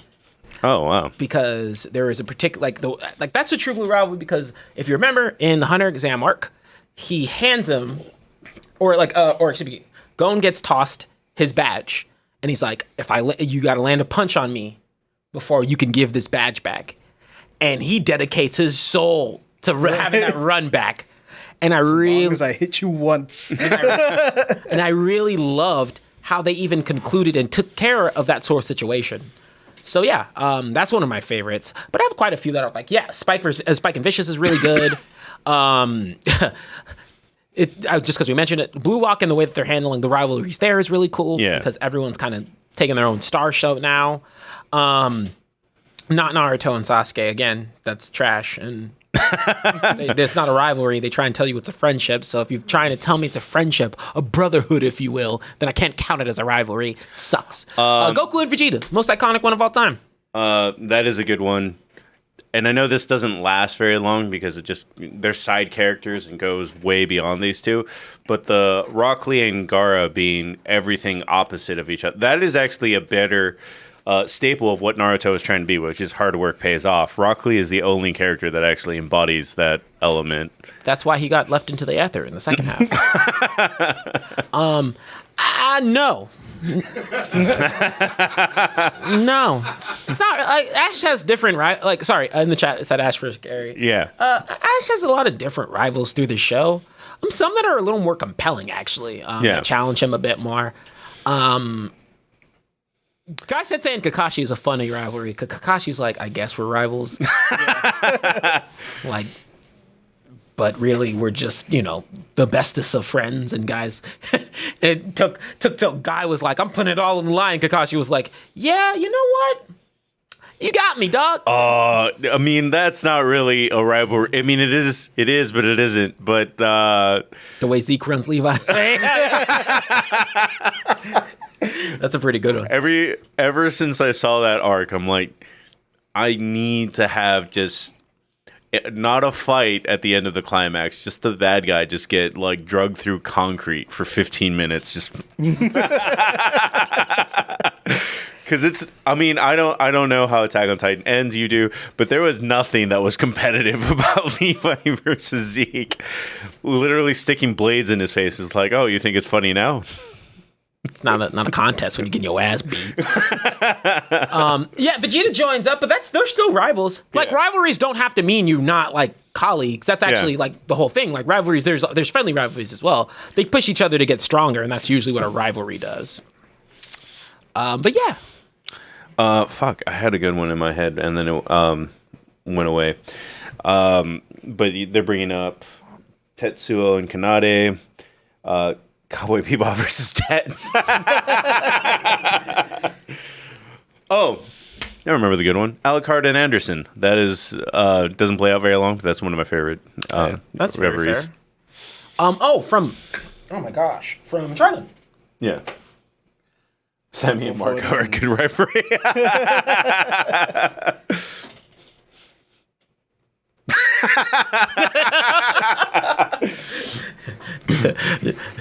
We said anime. Shut up. Hey man, maybe we get enough subs. Someone will fucking animate it. Yeah. Have me doing paperwork in the background. HR can't keep up with this. TJ versus the homeless. I want that to die. But no, seriously, there's a lot of really iconic rivalries. But it's Goku versus Piccolo probably should have been mentioned, actually. no, that's not a rivalry. That's For all of Dragon Ball, it is. That's not all of Dragon Ball. For like the second half, not even the second half. More like the latter portion, and then Piccolo rolls up in Z and is like, "What up, my nigga?" Like, I mean, it's like weird. It's like, hey, yo, we trying to run this Saiyan's fade, and Goku's like, I ain't got no one else except you. I got you, and then they team up. And then after a while, Piccolo's like, damn, like, it's not a rivalry if he takes care of your son. Yeah, Goku versus fatherhood is a way better rivalry. It's a rivalry in the sense of who's the better father. Yeah, that's not, no. Once again, rivalry has to have some sort of competition. Stickmeaner versus Granddad is a great one. That's actually, Stickmeaner lives in Granddad's head rent free. And technically, Boondocks counts as cartoon and anime category, both. So, no, great little subject. And if we're gonna try and do, even when because usually we try and align the excellence to win like some video game news and or like our anime season timing is an alignment, but we're gonna try and do some more like conversational topics like this as being the center focus of the show too. Yeah. So feel free to let us know what y'all want to hear us talk about in terms of just overarching conversations in relation to anime, go down nostalgia trains, whatever you like. We'll make sure to incorporate as best as we can. Yeah, I have a couple topics like this. This was just like a little bit of whipped cream on the top of the sundae that was today's episode. But this is going to be kind of a new mainstay. We don't normally get this much video game news all at once. I don't foresee it happening again the rest of the year. Not until next summer. Not until next summer. No, wait. Till Game Awards is what in? Oh yeah, that's true. In winter, December. Yeah. Yeah, but we didn't even talk about that this year. Honestly, last year we did. Not. Oh well. We didn't. I don't think we had confirmed that the Animexcellence is just the grab bag for nerd. I mean, we didn't even talk about the anime awards where Cyberpunk won best anime last year. That's okay. Even though I love Cyberpunk. Cyberpunk deserved it. That's fine. Hell no! There's not enough anime to go around. Yeah, I was like, there's barely enough JJ to go around. Already on every other show. I was like, that would require my appearance every week, and that's tough already. I'm kidding. I'm here for a show week though, but I tailored it too for this week. Yeah, now you'll be gone for the next 3 weeks. No, shut up. I'm here next week. I'm not here the week after. No, we watch enough. We just want more topics from y'all guys. So throw out more topics. And don't worry, the Animexcellence. Hey, this is the closest 2 shows we've ever done. So we're getting more consistent. We're getting better at it. But thank you all for coming through. Thank you all for enjoying the show. Next week, tentatively, what we should be doing is Tuesday's Compas. Thursday should be a Sync Countdown, top 5 TikTok channels that we love. And thank you all for coming out. Have a good night, everybody. Wait, top 5 TikTok channels that we love. Yeah. It's just going to be ass.